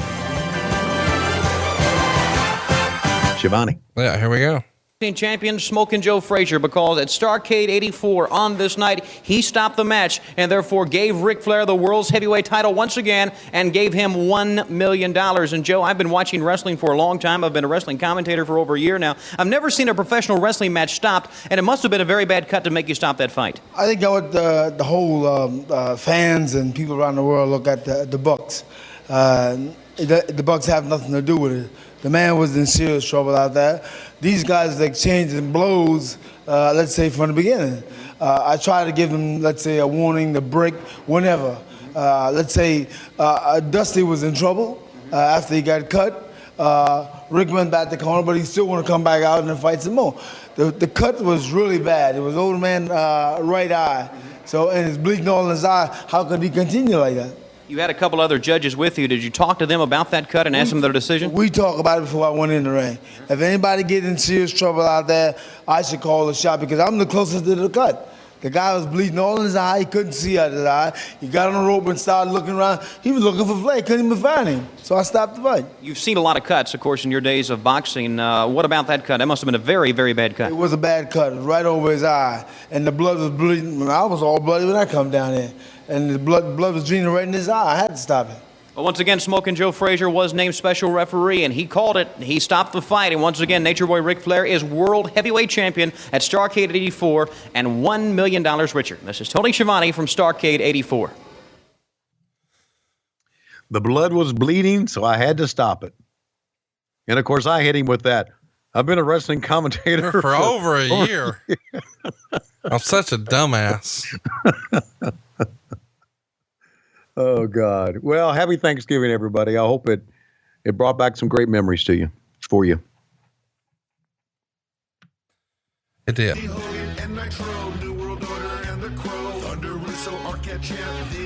Simulcast. Tony's back with Conrad, not your classy podcast. Watch along, try not to laugh. Lowest rules can't pass. This wasn't the initial plan. Tom Zigg's a good-looking man. Klondike Bill, make a trip. Tommy, you come over here.